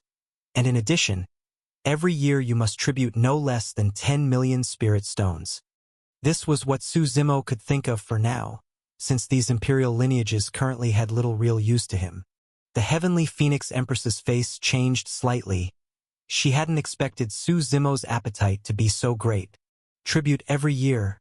Wouldn't that make her ancient Phoenix Empire a subordinate force of the true martial sacred ground? Several other leaders of the imperial lineages also changed color. I'm not forcing you, the choice is yours, Su Zimo smiled. I'm a very humane person. Not bothering to waste time with them, Suzimo turned around with Lin Ruhu and little Gue and left. Grand Elder, if they're unwilling, then see them out. No need to haggle. Watching Suzimo leave, everyone was stunned again. They hadn't expected him to leave so cleanly, as if he didn't care about this matter at all. Arriving at Green Mountain, his parents were also there. Dad, how have things been lately? Suzimo asked with a smile. My Green Mountain's threshold is about to be worn out from people stepping on it. Su Qingshan shook his head with a helpless smile. Those who forced me out before, now each one wants me back as Vice Lord. And also the Sacred Lord. What about the Sacred Lord? He seems to want to step down. And what do you think? Suzimo asked. Not interested, even being Vice Lord is exhausting enough. Su Qingshan shook his head. True. Life rarely allows a few moments of leisure. Suzimo smiled. What do you plan to do next? Su Qingshan asked. Chapter 992, Playing the Role of a Playboy Young Master. I don't have any plans for now. Maybe wait until the heavens will forms. Or perhaps go take a look at the immortal extinction's sacred ground. Suzimo said with a smile. They won't hand over the holy sun. Su Qingshan thought for a moment and said, This is not just about the holy sun. It's also tied to their lineage's pride. But I can't go back on my word either, Suzimo said with a smile. After chatting briefly with Su Qingshan, Suzimo left. The sect was now trying hard to get him to return to the Vice Lord's position, and even Sacred Lord Shao seemed to have some intention of retiring. When that time came, who would take over would naturally be obvious. However, Su Qingshan had worked tirelessly for the sect for so long. Now that he had finally put down the burden, he was naturally unwilling to take it up again. He also planned to rest for a while before considering anything. At least until Suzimo bore the heaven's will. Brother Zimo, where are we going now? Lin Ruhu asked from the side. Let's go take a stroll down the mountain, Suzimo said with a smile. It's been a long time since I wandered around quietly. Senior brother wants to taste the smoke and fire of the mortal world. Little Gue laughed from the side. I heard that many strong cultivators, after reaching the peak, often fall into the mortal world, lingering in worldly life, claiming they are experiencing the lives of the common people. That's not it, Suzimo smiled.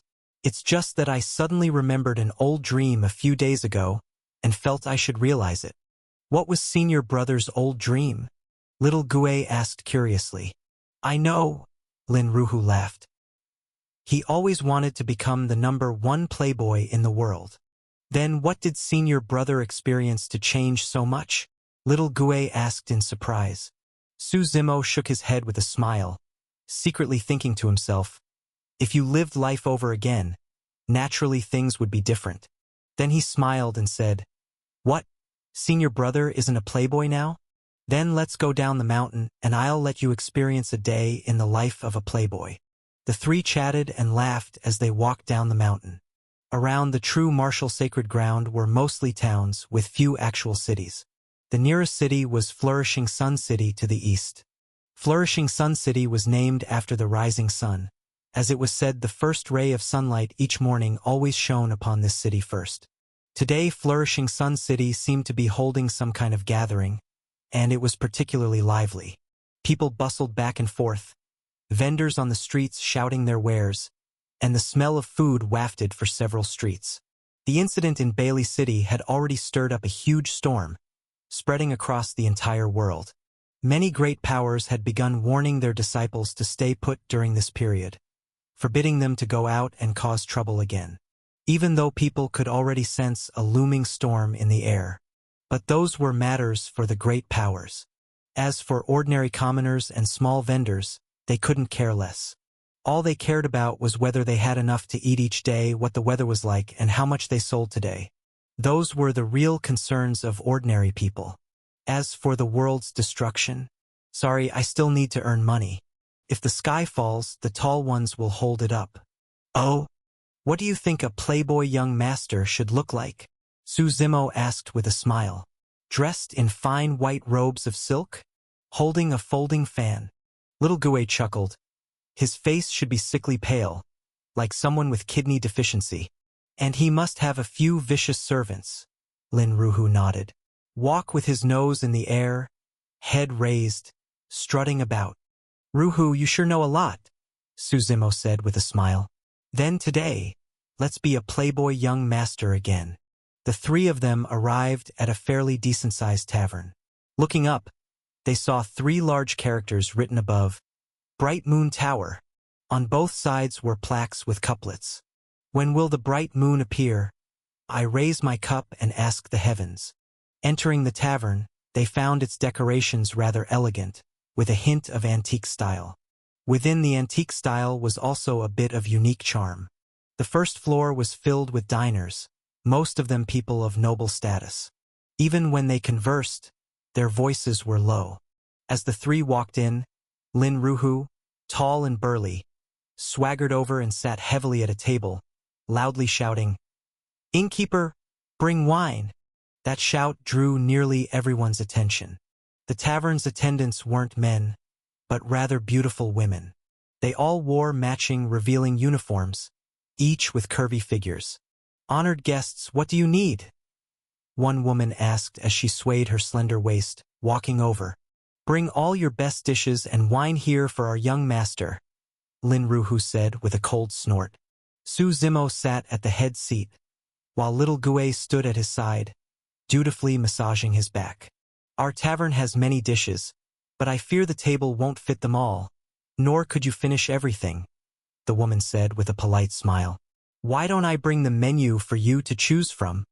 "What nonsense!" Lin Ruhu slapped the table hard. "Bang, bang, bang.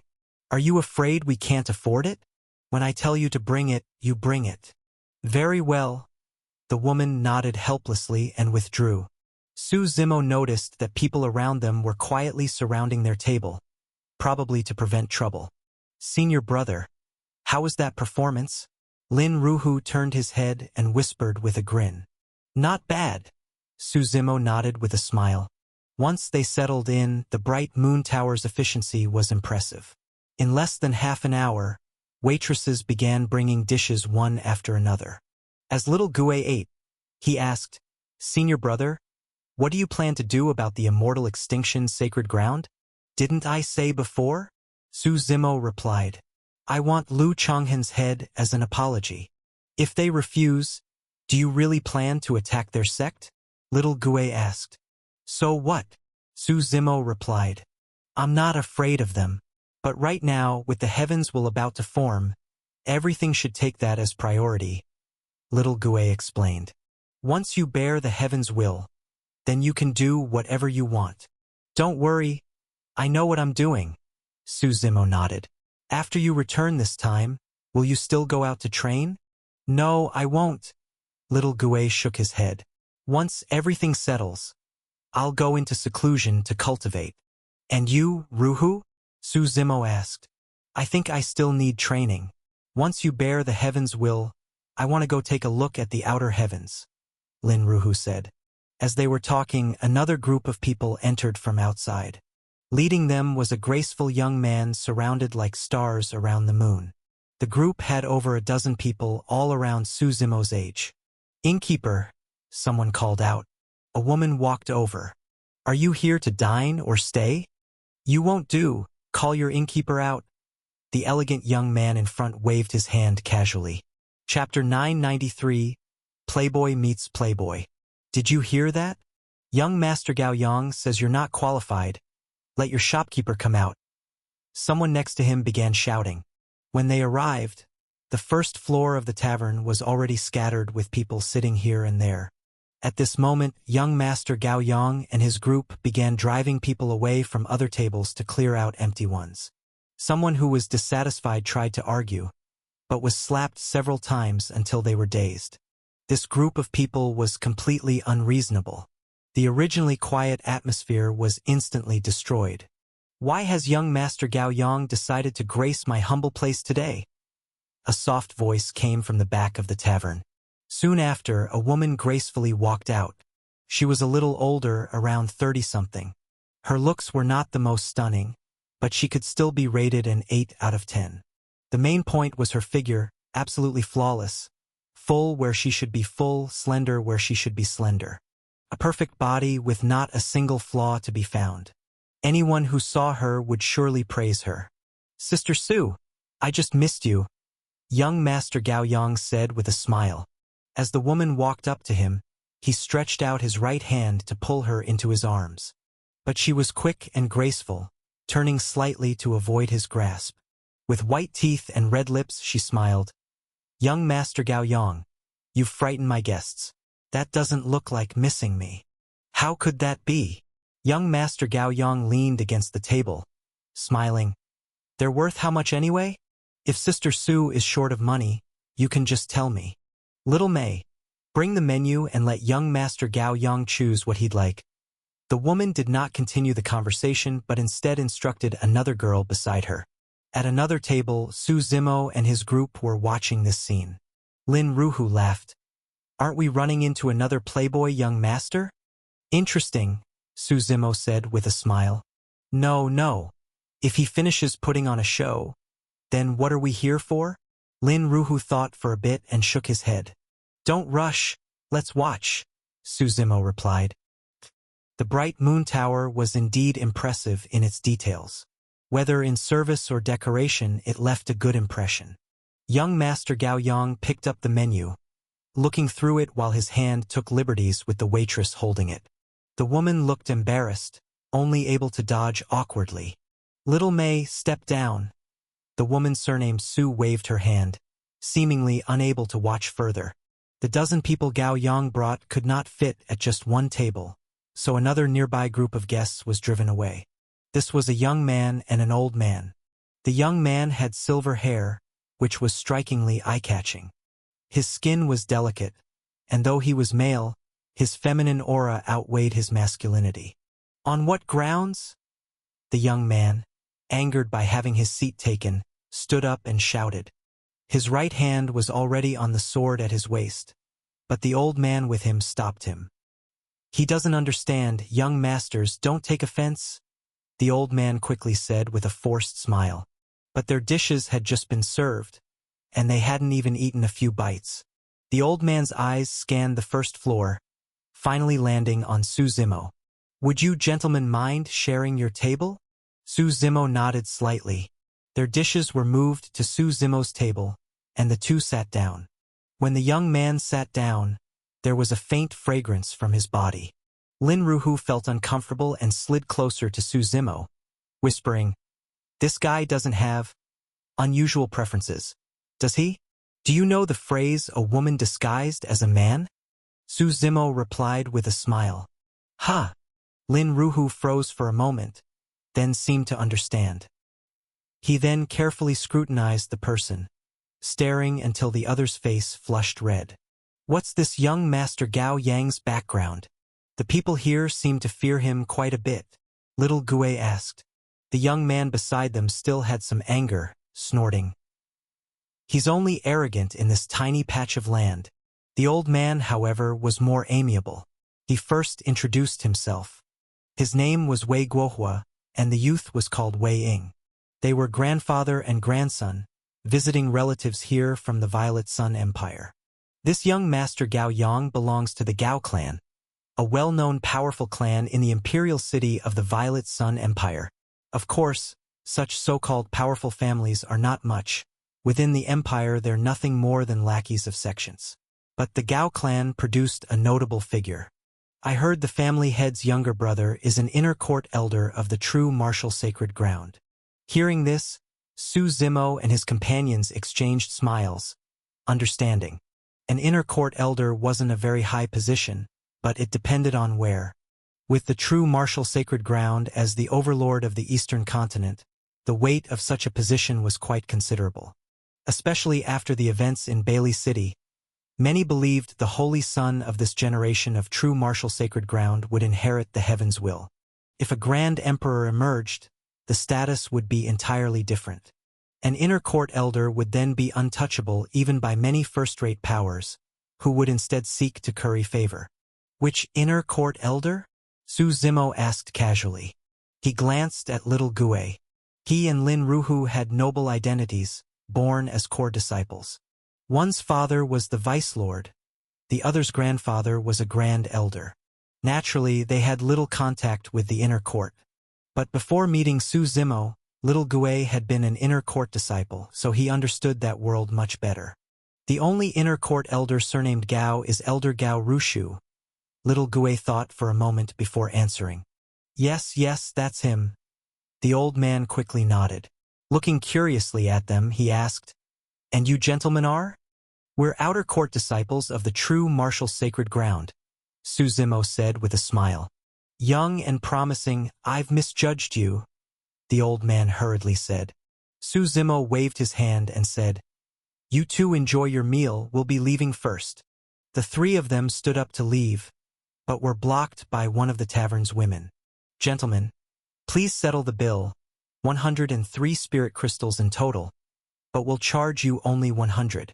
This is a scam, Lin Ruhu glared at the woman and said. Besides, since when has your master ever paid for food? Go ask around in flourishing Sun City. Hearing this, even the old man at the next table was stunned. The woman's expression also changed slightly. Someone wants to dine and dash. What do you gentlemen mean by this?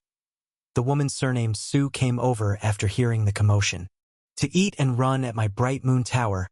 I'm afraid you've picked the wrong place, young Master Gao Yang said as he filled his cup with wine, chuckling.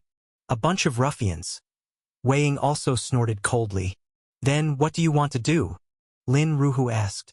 Break their legs, make them beg in flourishing Sun City, and only release them once they've scraped enough money to pay for the food, young Master Gao Yang said.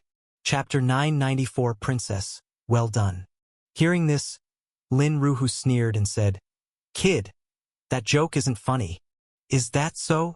Young Master Gao Yang replied. You'll soon understand this isn't a joke. Enough nonsense, little Gue snorted, swinging his long staff straight toward him. What, angry now? Young Master Gao Yang chuckled. His wine cup flew through the air, glowing brightly. The cup shone like a blazing sun, blocking the long staff below it. But the power behind that strike was enormous. The blazing sun shattered, and young Master Gao Yang's figure flickered to the side. You've got some skill. No wonder you dare be so arrogant, young Master Gao Yang said coldly. Do you even know who you're dealing with? You don't understand young Master Gao Yang's identity. The people who had accompanied Gao Yang started shouting from the side. You'd better apologize, or you'll bring disaster on yourselves. A mere inner court elder of the true martial sacred ground isn't enough to make me afraid, Su Zimo replied. Arrogant brat. Let me tell you the truth. My uncle is right here in flourishing Sun City, young Master Gao Yang said coldly. Su Zimo ignored him and looked at little Gue. Little Gue understood his meaning. His long staff whirled fiercely, stirring up the wind. The staff smashed through the air, ripples spreading as it came crashing down. With a loud boom, Gao Yang rose to block, a blazing sun above his head, but he was still sent flying by the blow. Let's hope your body is as tough as your mouth, little Gue said with a smile. He stepped toward Gao Yang, and the surrounding people's eyes grew sharp. Someone shouted, Quick, protect young Master Gao Yang. Go call for Elder Gao. The group immediately split, some rushing out of the tavern while others blocked little Gue's path. Gentlemen, this might be a misunderstanding, they said with forced smiles, unwilling to fight. But little Gue didn't bother with words. His long staff split into countless shadows, buzzing as it swept through the air. With a thunderous crack, the strike came down. These people were nothing but spoiled sons with no real strength. In just one blow, they were scattered apart. Little Gue towered over Gao Yang, smiling. I'll break your limbs and let you beg. Seems you've already decided your own fate. With 4 cracking sounds and Gao Yang's screams, he lay on the ground like mud. His eyes burned with hatred as he glared at little Gue. Believe me, you will die. Still so stubborn? Little Gue sneered and kicked him again. Just then, from outside the Bright Moon Tower, a group of people flew in. They wore golden armor, about a dozen of them, looking fierce and imposing. The leader appeared to be a general. He entered the tavern, frowning as he scanned the crowd, then fixed his gaze on Old Man Wei and Wei Ying. Clad in heavy armor, the general stepped forward, the metal clanking as he moved. "Elder Wei, Princess, please come with me," the general said with a smile. At this, the crowd froze, all eyes turning to their table. "Princess." Su Zimo and Lin Ruhu glanced at each other. This so-called princess must be a princess of the Violet Sun Empire. "We've hidden ourselves so far away, yet you still found us," Old Man Wei said bitterly. "Not even leaving us a way to live." "Please, Elder Wei, Princess, come with us," the general repeated. "I'm not going back." Wei Ying turned her head aside, snorting. "If the princess is unwilling, then we'll have to take you back by force," the general said calmly. "I hope the princess won't make this harder for us. All of you are nothing but that woman's dogs," Wei Ying snorted. As they argued, another group entered. At the lead were two middle-aged men of similar age. When young Master Gao Yang saw them, his eyes widened, and with all the strength he had left, he shouted, "Father, save me!" The man on the left, Gao Rujin, saw his son's condition and his face changed drastically. He rushed forward. "Yonger, how did this happen?" Gao Rujin demanded. "It was them, those little bastards," Gao Yang said with hatred. Gao Rujin stood, spiritual energy rising faintly from his body, glaring fiercely at Su Zimo's group. "You've gone too far." Meanwhile, the general bowed to the other middle-aged man, smiling. "Greetings, Elder Gao." This Elder Gao was easily identifiable. He wore the gray robe unique to the true martial sacred grounds inner court elders. Though not very old, his hair was already turning white. "So, it's the Violet Sun Empire's state-securing general," Elder Gao said with a smile and nod. "Has something happened here that you require our help?" the general asked. "No need, just a small conflict." Elder Gao shook his head with a smile. Beside him, Gao Rujin still glared at Su Zimo's group. "Second brother, this matter cannot be judged so simply." Elder Gao stepped forward with a smile. "Yonger got into a conflict with others. We should first learn the details, right and wrong, and then decide. We can't just accuse people without knowing the truth." "But Yonger has already been beaten like this," Gao Rujin said angrily, then sensed his older brother's unusual tone. "No matter what, the truth must be clear first," Elder Gao insisted. He beckoned a young man nearby, calling him over. "Tell me you're Yonger's friend. Don't be biased. Say everything honestly." The youth pointed at Su Zimo's group and quickly said, "It was them. They tried to dine and dash here. Our young master spoke up for justice, and they beat him like this. If they tried to dine and dash here at Bright Moon Tower, that's a matter between them and the tavern keeper." "What does that have to do with Gao Yang?" Elder Gao asked. "Our young master was just standing up for justice," the youth explained. "That's called meddling. Nothing better to do after eating too much." Elder Gao snorted. "In my view, this beating was deserved." "Well done. Why didn't they just kill him?" Elder Gao continued. "First of all, this is our fault. I think we should apologize to these young gentlemen." "Big brother, you?" Gao Rujin was stunned. Why did it suddenly feel like he no longer knew his own brother? "Big brother, you're an inner court elder of the true martial sacred ground."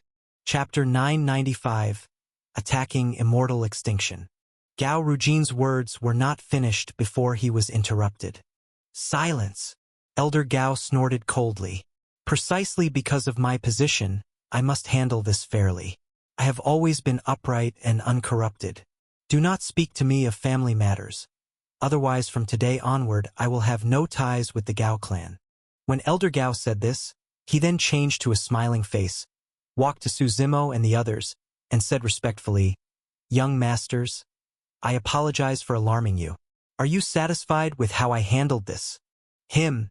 Su Zimo pointed at Gao Yang and asked, "How do you intend to deal with him?" "Young masters are the victims. I am willing to hear your opinion," Elder Gao quickly replied. "Uncle, what are you doing?" Gao Yang shouted from behind. "Hurry and arrest all of them. I want them to suffer worse than death." "Shut up," Elder Gao roared angrily. This was perhaps the first time Gao Yang had encountered such a situation, and he was so frightened he didn't dare speak again. Do as he says. Su Zimo looked at Gao Yang and said, not worse than death, just give him a quick end. What do you mean? Elder Gao's face slightly changed, somewhat uncertain. Kill him. I want you to kill him yourself, Su Zimo replied. He is still young, just a child. Perhaps punishment is enough? Elder Gao answered. If Elder Gao is unwilling, I won't force it. Su Zimo smiled. That's not what I meant. Elder Gao quickly shook his head. He turned around, looking troubled at Gao Yang. After a long silence, he finally walked step by step toward Gao Yang. Big brother, what are you doing? Gao Rujin blocked in front and shouted. He is younger, our own kin. I know. Elder Gao nodded. Step aside. I will not. Gao Rujin shook his head. Move. Elder Gao roared in anger and directly shoved Gao Rujin aside. Within the Gao clan, Elder Gao's status carried great weight. Because of his identity, he was long regarded as a top figure. Being shouted at like this, Gao Rujin froze on the spot, unsure of what to do. Uncle, what are you going to do? Gao Yang asked in panic. He felt Elder Gao's killing intent. He wanted to run, but with his limbs broken he couldn't recover in time. Uncle, I am Gao Yang. Gao Yang shouted. Younger, I wrong you, but it's for the sake of the Gao clan, Elder Gao sighed. Then, amid Gao Yang's desperate cries, his palm struck down. A cracking sound was heard, as if a skull shattered. Blood trickled down Gao Yang's forehead. His body collapsed straight to the ground. Elder Gao turned back with a smiling face. What do the young masters think? Quite good, Su Zimo nodded. He looked over at Old Man Wei and Wei Ying, smiling. Old Wei, do you want me to help? Depends on your mood, young master, Old Wei replied. Elder Gao, please help me get rid of these people too. Su Zimo turned and smiled. Elder Gao's body visibly trembled, but then he nodded. His aura flared up, and he charged toward the state-protecting general. Oh, and remember to settle the tavern's debt for me, Su Zimo said before leaving with Lin Ruhu and the others. Oh? Compared to the noisy scene inside Bright Moon Tower, the outside suddenly felt quiet. It was as if even the air had grown fresh. Seems I'm really not suited to being a spoiled young lord, Su Zimo chuckled. Everyone grows. Lin Ruhu laughed beside him. Little Gue, remember to clean up afterward, Su Zimo ordered. The Gao brothers, Rujin and the Elder, must not leave flourishing Sun City alive. Understood? Little Gue nodded slightly, then his figure gradually disappeared. Brother Zimo, what do we do now? Lin Ruhu asked. Wander flourishing Sun City for a while. Once Little Gue returns, we'll head back to the sect, Su Zimo replied. Inside Bright Moon Tower, after more than 10 exchanges, Elder Gao deliberately exposed a flaw. When the opponent fell for it, he immediately countered and struck a killing blow, severing the general's head. His chest rose and fell heavily, showing his great expenditure of strength. He slowly walked over to Gao Rujin, patted his shoulder, leaving a bloody handprint. Why? Gao Rujin raised his head and asked blankly. He is the holy son of the true martial sacred ground, Elder Gao directly answered. That one. Gao Rujin stopped mid-sentence, and it suddenly all made sense. Of all people to provoke, why provoke him? Elder Gao sighed. I did this for the sake of the Gao clan. Don't hold it against me. Do you think I wanted this? Just as the two were speaking, Little Gue's figure appeared from outside. Sorry, I forgot something just now, Little Gue said with a smile. What is it? Elder Gao asked, puzzled. Your life. By the time they returned to the true martial sacred ground, night had already fallen. A crescent moon faintly hid within the dark mist. A few stars flickered sparsely in the sky. Su Zimo sat in the pavilion in South Goose Mountain's courtyard, leisurely watching the night view. All ready? He asked. From the surrounding darkness, a voice answered. Everything is ready. Good. Let this be the final battle before heavens will arrive. Su Zimo nodded. He then asked, any reaction from the immortal extinction's sacred ground? Very quiet, the voice replied. Even the sect disciples rarely leave the mountain recently. They are scheming something. Someone is coming, the voice said before fading away, leaving the area unusually silent. Su Zimo looked up and saw an elder walking in from the gate of South Goose Mountain. Sky Shroud War God. Su Zimo was stunned. He quickly stood to greet him. Ancestor. The war god carefully examined him, then chuckled. Why has Ancestor come so late? Su Zimo asked. Of course, for you, the war god smiled. I don't quite understand. Please explain, Ancestor, Su Zimo replied. You want to go to war with the immortal extinction sacred ground, the war god said. Su Zimo nodded, not denying it. Why did you not inform the sect? The war god asked. Didn't the sect already make its choice? Su Zimo replied. I know you harbor resentment, the war god said. No resentment, truly. I'm very open-minded. Su Zimo shook his head. Disappointment, yes, but resentment? Hardly. Let me put it this way. In this world, aside from parents, most relationships are built on mutual use, the war god said. I understand that, Su Zimo nodded. Chapter 996, Immortal City, Immortal Mountain. So no matter what the sect says, it counts as half a home for you. You grew up in the true martial sacred ground, the Sky Shroud War God said. I am not trying to play the emotional card. I am just speaking the truth. Sacred Lord Shao may not be suited to be a hero in chaotic times, but in an age of peace he is at least a capable minister. Ancestor, what is the meaning of your visit to me? Su Zimo raised his head and asked directly.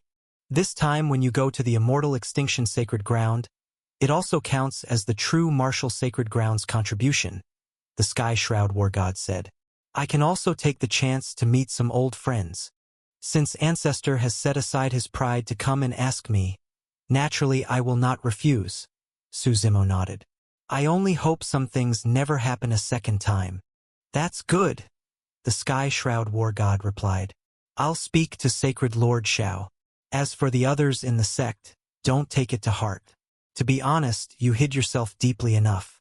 Who would have thought that even before the struggle for heavens will began, a Grand Emperor already walked among us. God Emperor is different. Su Zimo shook his head slightly. The Sky Shroud War God chatted with him a bit more, then left. Only Su Zimo was left, lying on a chair, blending into the darkness.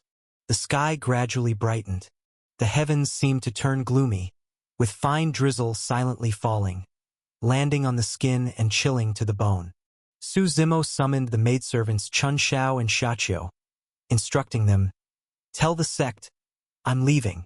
Let them make their preparations as well.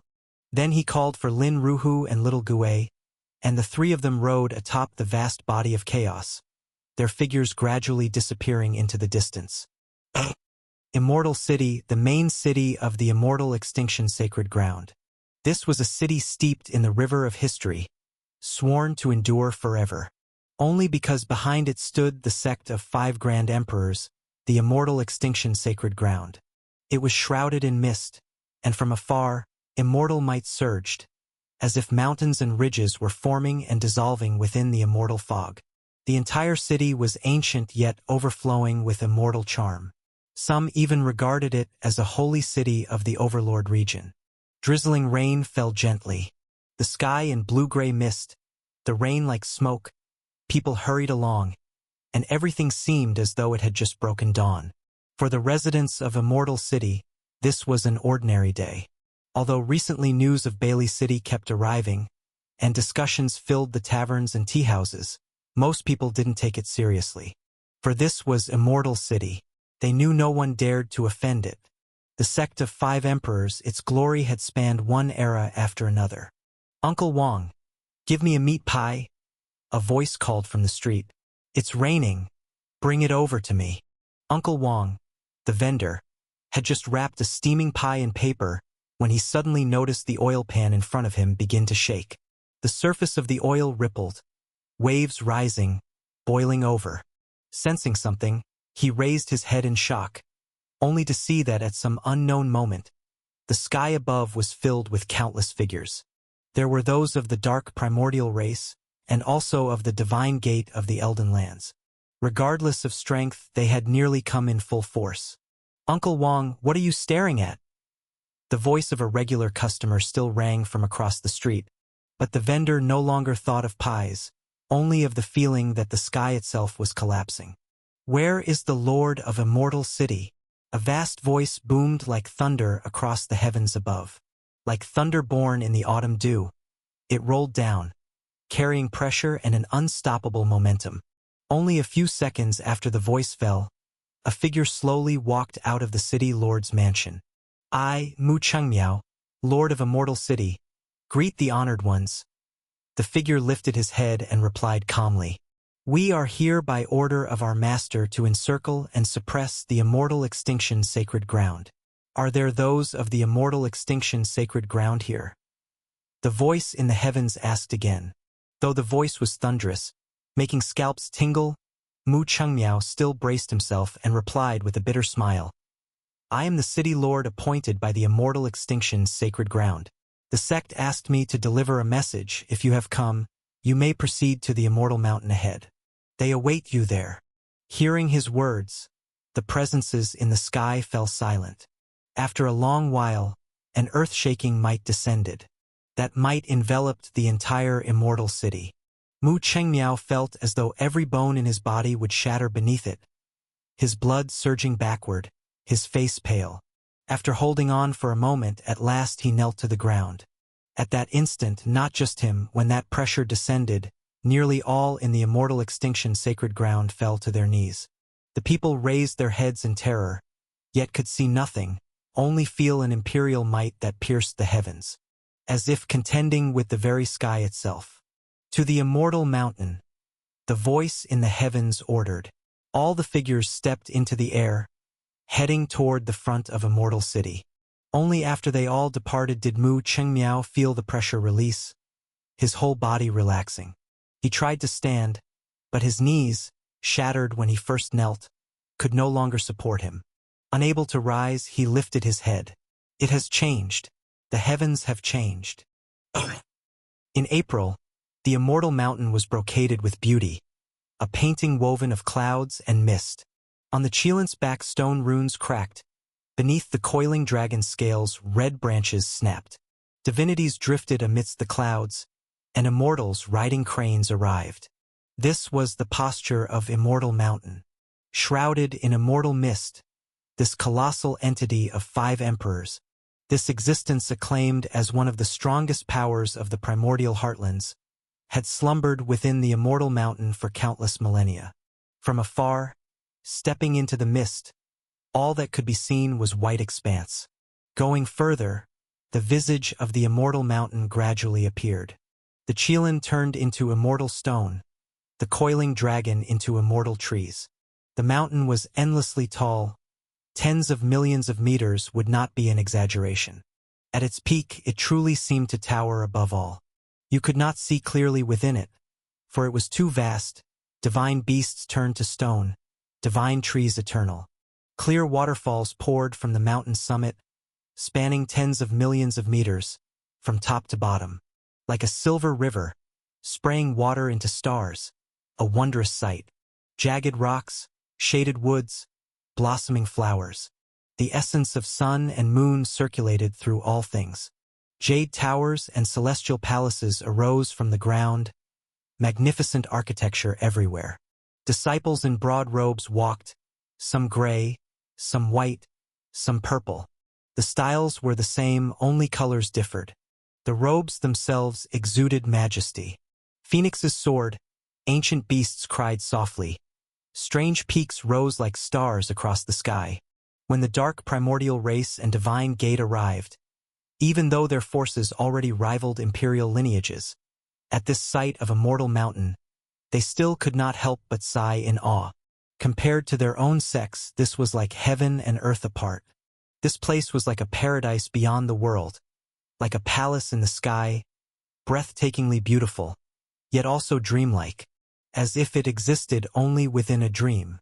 Upon arriving, no one acted rashly. The leading death god Qin sat cross-legged in the void, closing his eyes to meditate. He did not seem in any hurry. Yet the countless masses had abruptly gathered in the skies above the immortal mountain. Someone approached death god Qin. Chapter 997 Great Battle at Immortal Extinction. "My lord, shall we attack?" someone asked. Death god Qin waved his hand and replied faintly with a single word, "Wait." Everything quieted down again. Within the immortal extinction sacred ground, they too seemed to sense something and did not send anyone forward to ask. Tens of thousands of years ago, the progenitor extinction emperor emerged. In the struggle for heaven's will, he slew the most promising contender of that era, the Jade Cauldron Immortal, thereby seizing the imperial throne. Afterward, he declared that immortals were nothing special. Mortals longed for immortals, believing them to be incomparably powerful, always riding immortal cranes, carefree and unfettered. All the beauty of the world seemed to be described with the word immortal. Yet Extinction Emperor, having cut down an immortal to rise, created his own mountain sect, the Immortal Extinction Sacred Ground. 30,000 years later, Ancient Emperor sought the way of cultivation through the long history of hundreds of thousands of years. He combed through the legendary era, the desolate era, and the imperial era, finally creating the ancient scripture, opening the path of the ancient Tao, and cultivating to become an emperor. At that time, the Immortal Extinction Sacred Ground was in full glory. Everyone thought it had already reached its peak as a colossal force. But that was merely the beginning of its true rise. 10,000 years later, the Tribulation Emperor emerged, having endured countless tribulations, experiencing every form of suffering in the world. Life is a sea of bitterness, and we are but struggling in that sea, hoping to glimpse the far shore, only to meet death in the end. Everyone's final destination is death. This was the philosophy of the Tribulation Emperor. His way was not to resist the sea of suffering, but to embrace it. He enjoyed every tribulation of life: birth, aging, sickness, death, love, hatred, sorrow, joy. He even risked his life to challenge heavenly tribulations, nearly perishing within them. In 2 words, his life was unyielding fate. After enduring countless disasters without dying, he ultimately proved the Tao and became emperor. 10,000 years after the Tribulation Emperor, the Primal Emperor burst forth. He walked out from the ancient sighs of history, as though to welcome the light of the future, striding across an era. Becoming emperor was but a stop along his journey. The Primal Emperor was deeply mysterious. Even after attaining emperorship and becoming widely known, little about him was understood. Some said he was a descendant of certain beings from the legendary era, but such rumors were unverified. Before the contest for heaven's will, the Primal Emperor was utterly unknown. Among the world's prodigies and geniuses, his name was never mentioned. Even in the rankings of the top 10 emperor candidates before the heavens will struggle, he was absent. He quietly descended into the world, cultivated in the Immortal Extinction Sacred Ground for 10,000 years, and when he emerged, he was invincible. This was the story of the Primal Emperor, short, very short, a sect with 5 grand emperors, with 3 of them arising in succession, showed just how powerful the Immortal Extinction Sacred Ground was. Even the progenitor Extinction Emperor likely never imagined that his sect would grow into such an existence. Of course, the Primal Emperor was not the end of the story, for 10,000 years later, another man would conclude this tale. His imperial title was the White Emperor. Does true innate knowledge exist in this world? People always attach a question mark to this phrase. But perhaps the White Emperor was the best answer. At his birth, countless auspicious clouds gathered, visions filled the heavens, jade palaces manifested, and boundless spiritual energy flooded toward him. At the center of his brow was a naturally formed Tao wheel. The world marveled that he was born with the bearing of an emperor. And reality did not disappoint expectations. Unlike the obscurity of the Primal Emperor, the White Emperor was invincible from the moment of his birth. From youth, he swept aside all opposition, unmatched. According to reliable records, in his lifetime, the White Emperor fought 380,000 battles. He never lost a single one.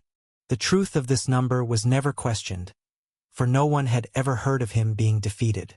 From birth, he left his peers 10,000 miles behind, a lone rider at the forefront. This was the immortal extinction sacred ground, a colossal titan spanning the river of time. At this moment, after long silence, a figure stepped out of the immortal extinction sacred ground. I wonder, why have you all come to my immortal extinction sacred ground? The figure asked calmly. He wore a long white robe, white as frost. On it was inscribed a symbol of slaughter. The figure was a middle-aged man, with jade-like features, strikingly handsome, and a high-nosed bridge. His gaze was clear and tranquil.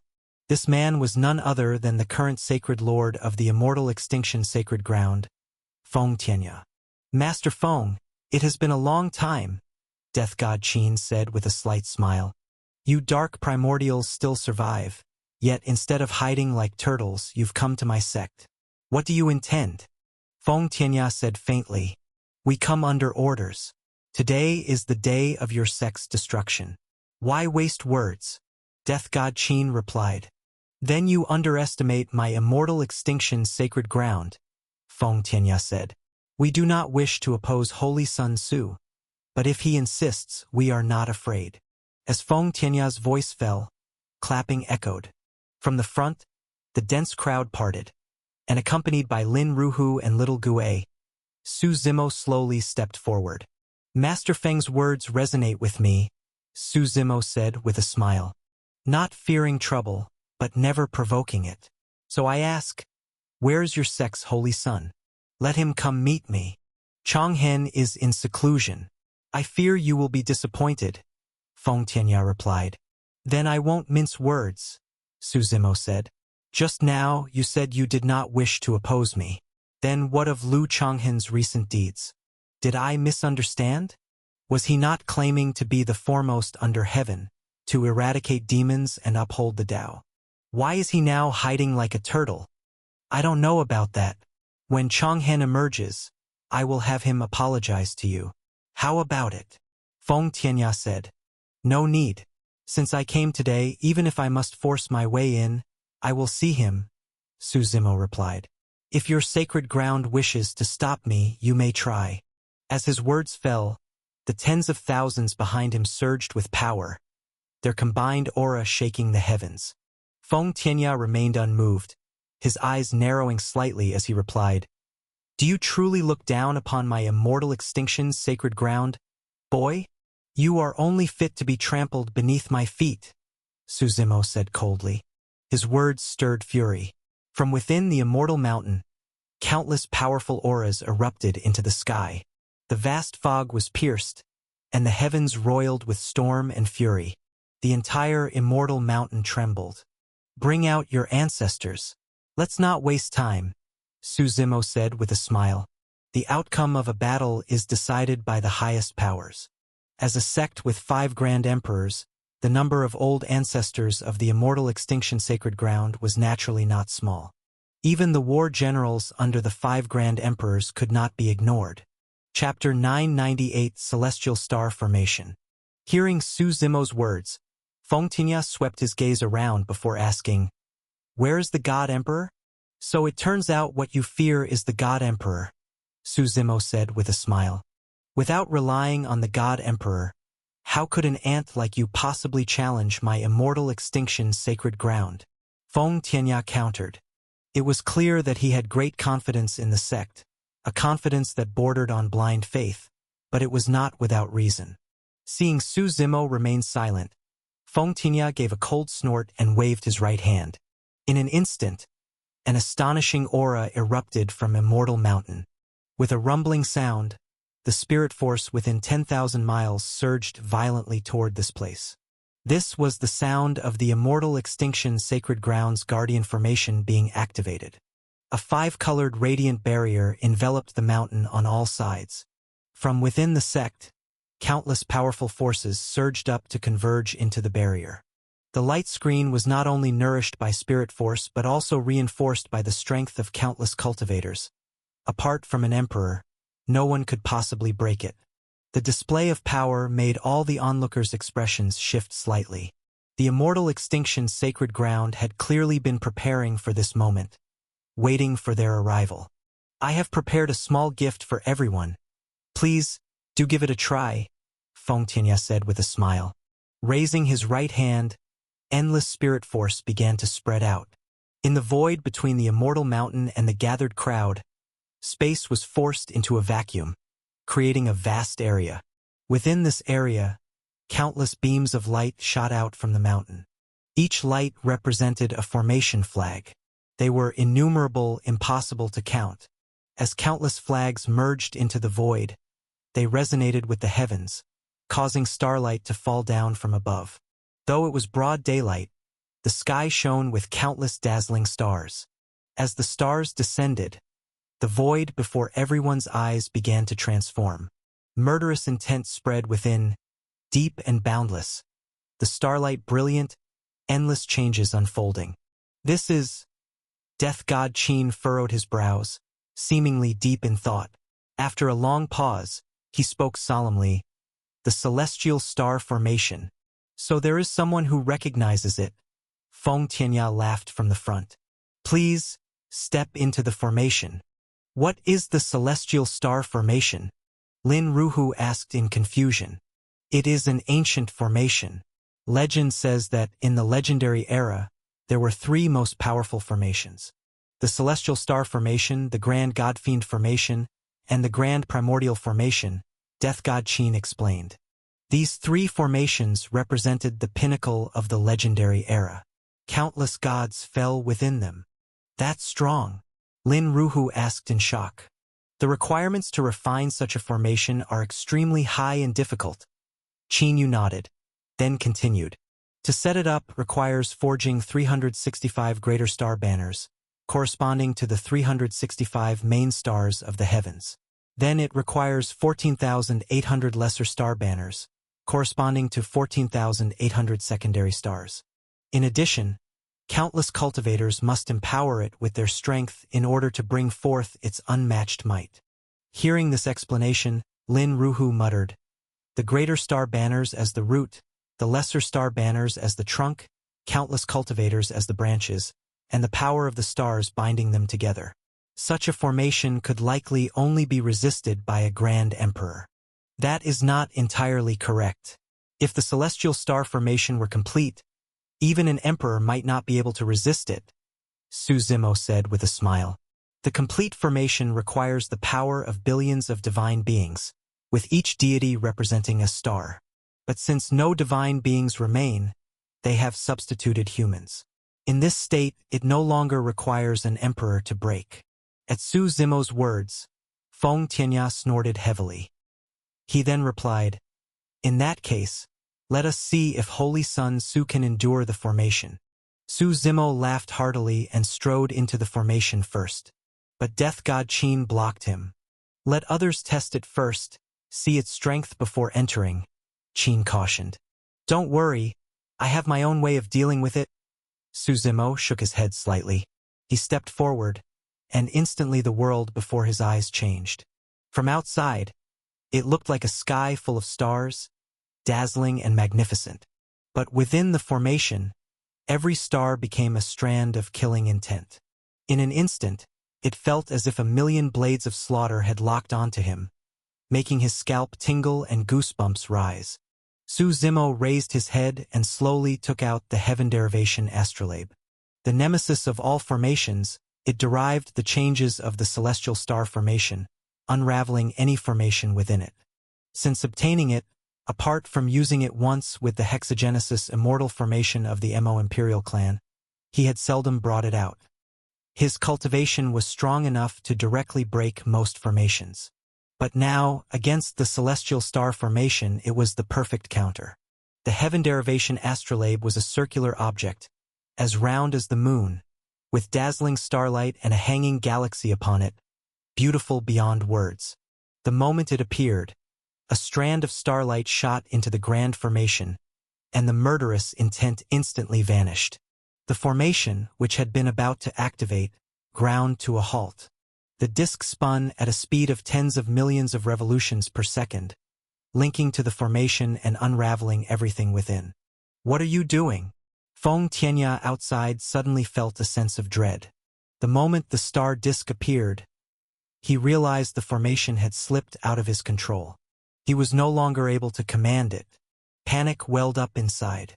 "You'll know soon enough," Su Zimo said with a smile. Raising his right hand, the star disk burst forth with dazzling starlight, causing the void to ripple. One after another, the hidden flags of the formation began to manifest. Formations may seem complex, yet in truth they were simple. As long as one knew the flags and the core, even the greatest formation could be dismantled without its heart. As the flags revealed themselves, Su Zimo ordered, "Destroy them." At once, the dark primordial cultivators moved. Terrifying power erupted, explosions rocking the void. Starry brilliance shattered, and when the dust settled, all that remained of the celestial star formation was an empty shell. Su Zimo clapped his hands and put away the heaven derivation astrolabe. His calm gaze settled on Feng Tianya. "It seems you've overestimated your immortal extinction sacred ground. Holy Son Su does have some skill," Feng Tianya said coldly, his smile vanishing. "In that case, let us see if you can break our guardian formation." Chapter 999 Power of Order and Chaos. Su Zimo raised his head and looked at the guardian formation of the immortal extinction sacred ground. Although he did not recognize this formation, judging by its scale and power, it was likely on the same level as the celestial star formation. "How about I take a turn?" At this moment, a voice rang out from deep within the void. The sound exploded in everyone's hearts. When the crowd looked up, they saw the God Emperor stepping out from the distant void.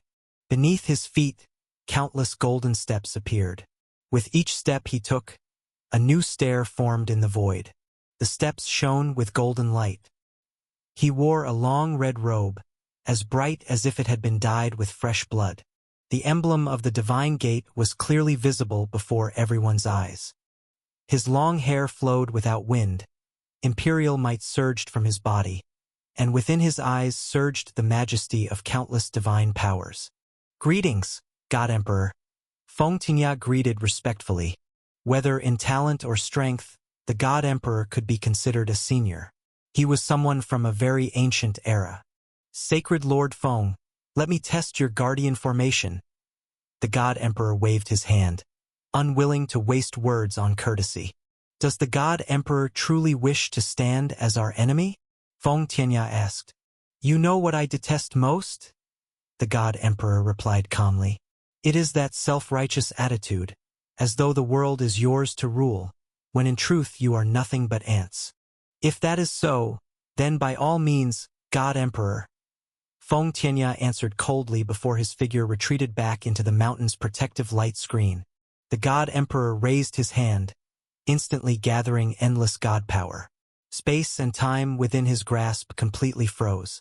With a single punch, the entire void trembled. As though with one move, the gaze of the world itself converged here, shaking countless hearts. When his fist landed, the sound of space shattering resounded, like a nuclear explosion, like a star breaking apart. Even the immortal mountain quaked, the immortal mist dispersed, and the guardian formation before him shattered directly. There was no surprise. His punch was utterly terrifying, enough to annihilate everything. Yet at the moment the guardian formation shattered, as the God Emperor drew his fist back, a faint white light screen drifted over. The light screen was silent, so subtle that not even the God Emperor noticed it. Before he could react, the light screen suddenly transformed into a barrier.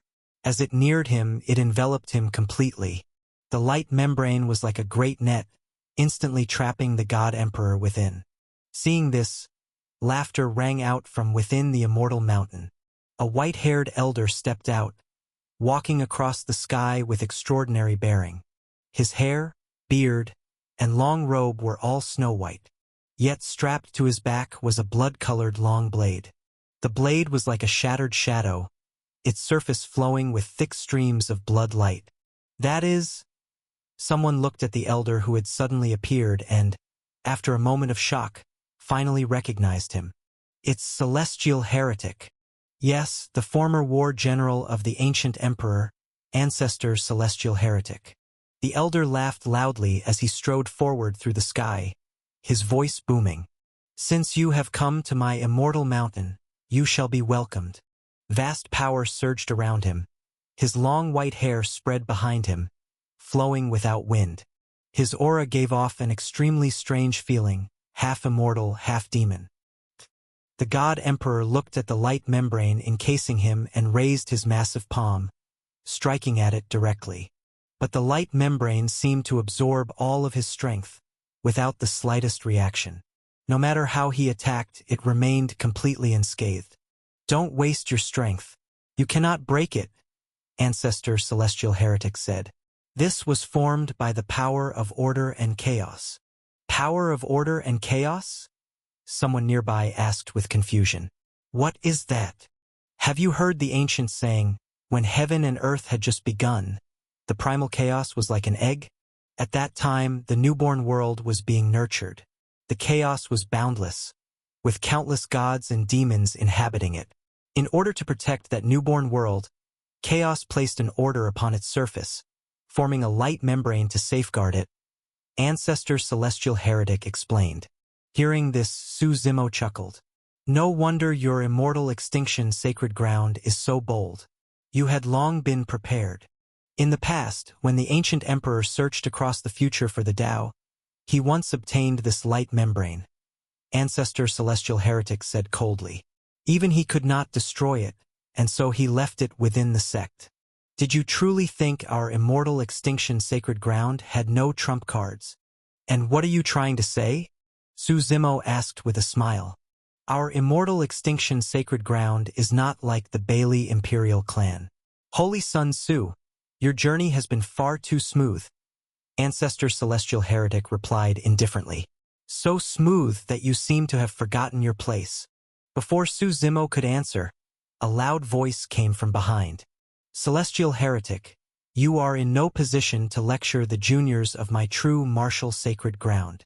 The Heaven Blade ancestor walked slowly from the distance, carrying a great blade upon his back. His body radiated wild blade intent as he faced off against Ancestor Celestial Heretic. Old fossil, after so many years, you're still not dead? Heaven Blade, you've gone too far this time.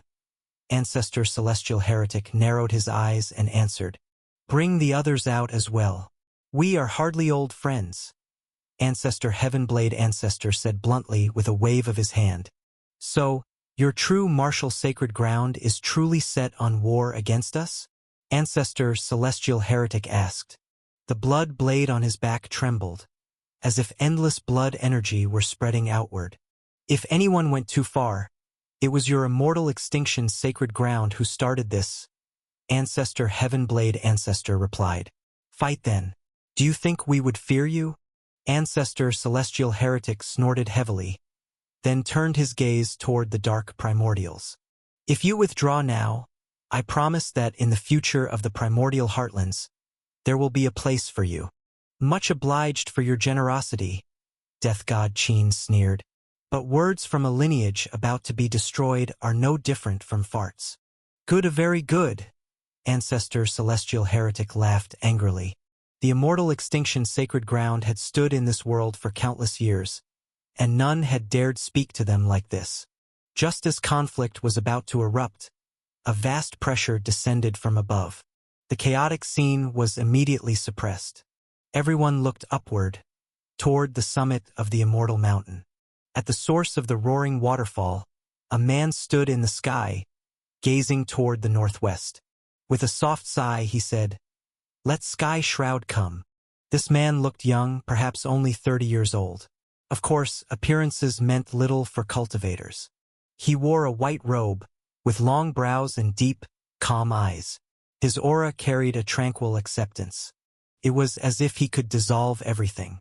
Like snow in early spring meeting the blazing sun, melting instantly. Chapter 1000 Supreme Ancestor.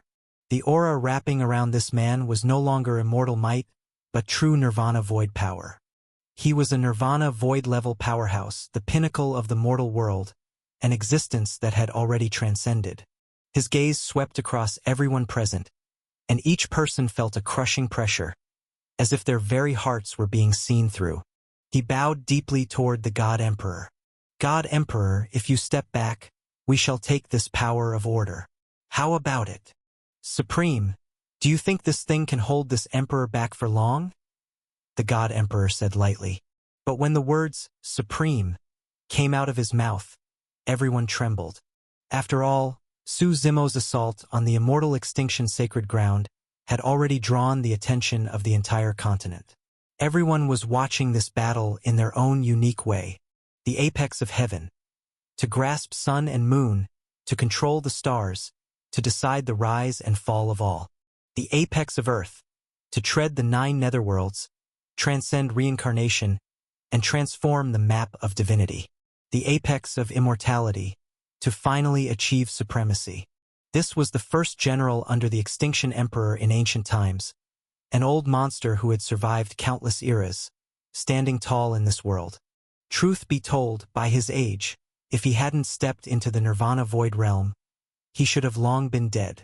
The title Supreme was not given by the Extinction Emperor, but bestowed by the Firmament Emperor, after the two fought 100 rounds without victory or defeat.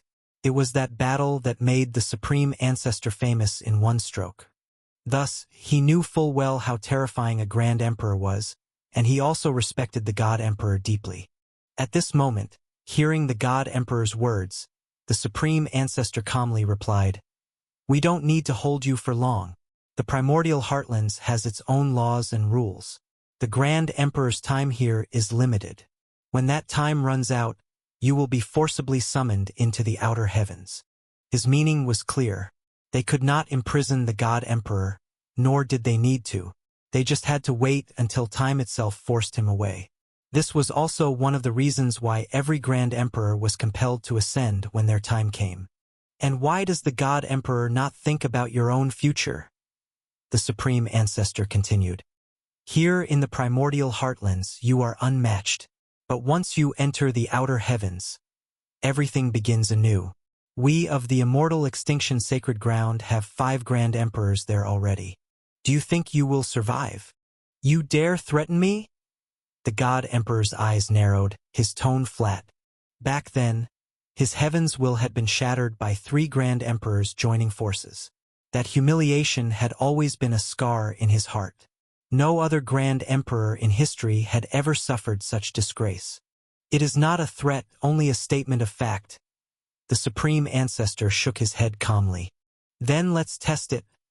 The God Emperor snorted coldly, sitting cross-legged within the power of order, seeking a way to escape. The immortal extinction sacred ground was not in a hurry. The Supreme Ancestor's gaze then fell upon Su Zimo. Young heroes rise early. You are impressive. I have heard of your deeds. I know you too. What a pity, your immortal extinction sacred ground has no successors. Su Zimo shook his head. Where is Lu Changhen? Does he not even have the courage to face me directly? If so, what use is striving for heaven's will? He might as well find a grave now. Holy Sun Su, your momentum shakes the world.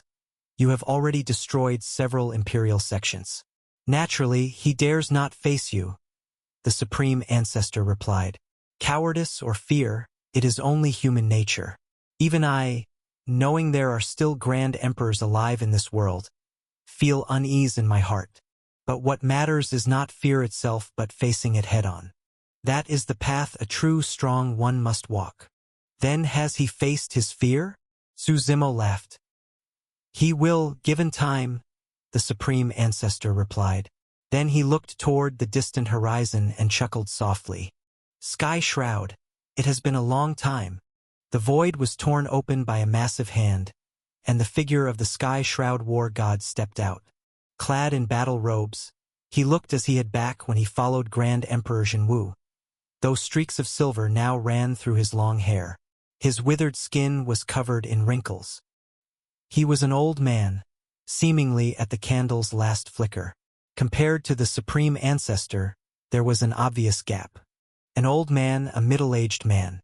Supreme, I agree with your words. One must face their fears. The Sky Shroud War God smiled. But tell me, have you faced yours? What fear do I have? The supreme ancestor chuckled lightly. We are old, the war god said. The ship of the old era has already sailed away. When the new ship sails toward the future, we are destined to become mere spectators. You still cannot let go, can you? Seeing the supreme ancestor remain silent, the war god kept smiling. Why don't you try and find out? The supreme ancestor replied calmly. While they spoke, more figures emerged from the immortal extinction sacred grounds Immortal Mountains. With such a lively scene, how could we be absent? 3 figures arrived. One looked like a savage, as if he had just emerged from some primeval forest. His clothes were in tatters, his skin dark like bronze, his long hair and beard covering his entire face. Another was a fat man, wearing a wide robe, his large belly exposed. On his left foot he stood upon a green ring, on his right upon a flying bangle. In his left hand he held a flaming bow, on his right he wore a celestial rope. Around his neck hung a string of rare treasures. His face was stern, not prone to laughter. The last was like a Taoist master, dressed in white cloud robes, immortal bearing and Taoist charm. Though his hair and beard were white, he radiated a sense of endless vitality. Mountain Ancestor, Treasure Taoist, and 9 Tao, the Sky Shroud War God chuckled. It seems everyone is here.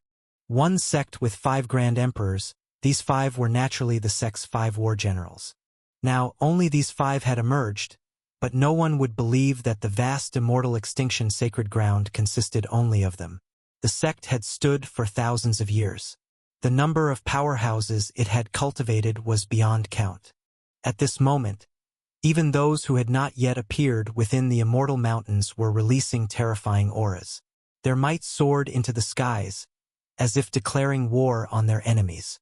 The mist above the heavens was blown apart, revealing the Immortal Mountains in their true form, and the presence of immortals close at hand. The Mountain Ancestor let out a long Taoist chant, sitting cross-legged in the void, as if merging with the Immortal Mountain itself. It was said that when the Immortal Extinction Sacred Ground first established its gate here, the Mountain Ancestor, in his early cultivation, had fused himself with this very immortal mountain, becoming one with the vast mountains of the land. While all living beings cultivated to take human form, he longed instead to become a great mountain. As for the treasure Taoist, countless artifacts orbited his body. Should he casually toss one out, the world would fight to claim it. Though his own strength might not have been the greatest, with his treasures unleashed, no one dared underestimate him. The radiance of countless treasures shone brilliantly, and he was long renowned as one who delighted in collecting and hoarding rare objects.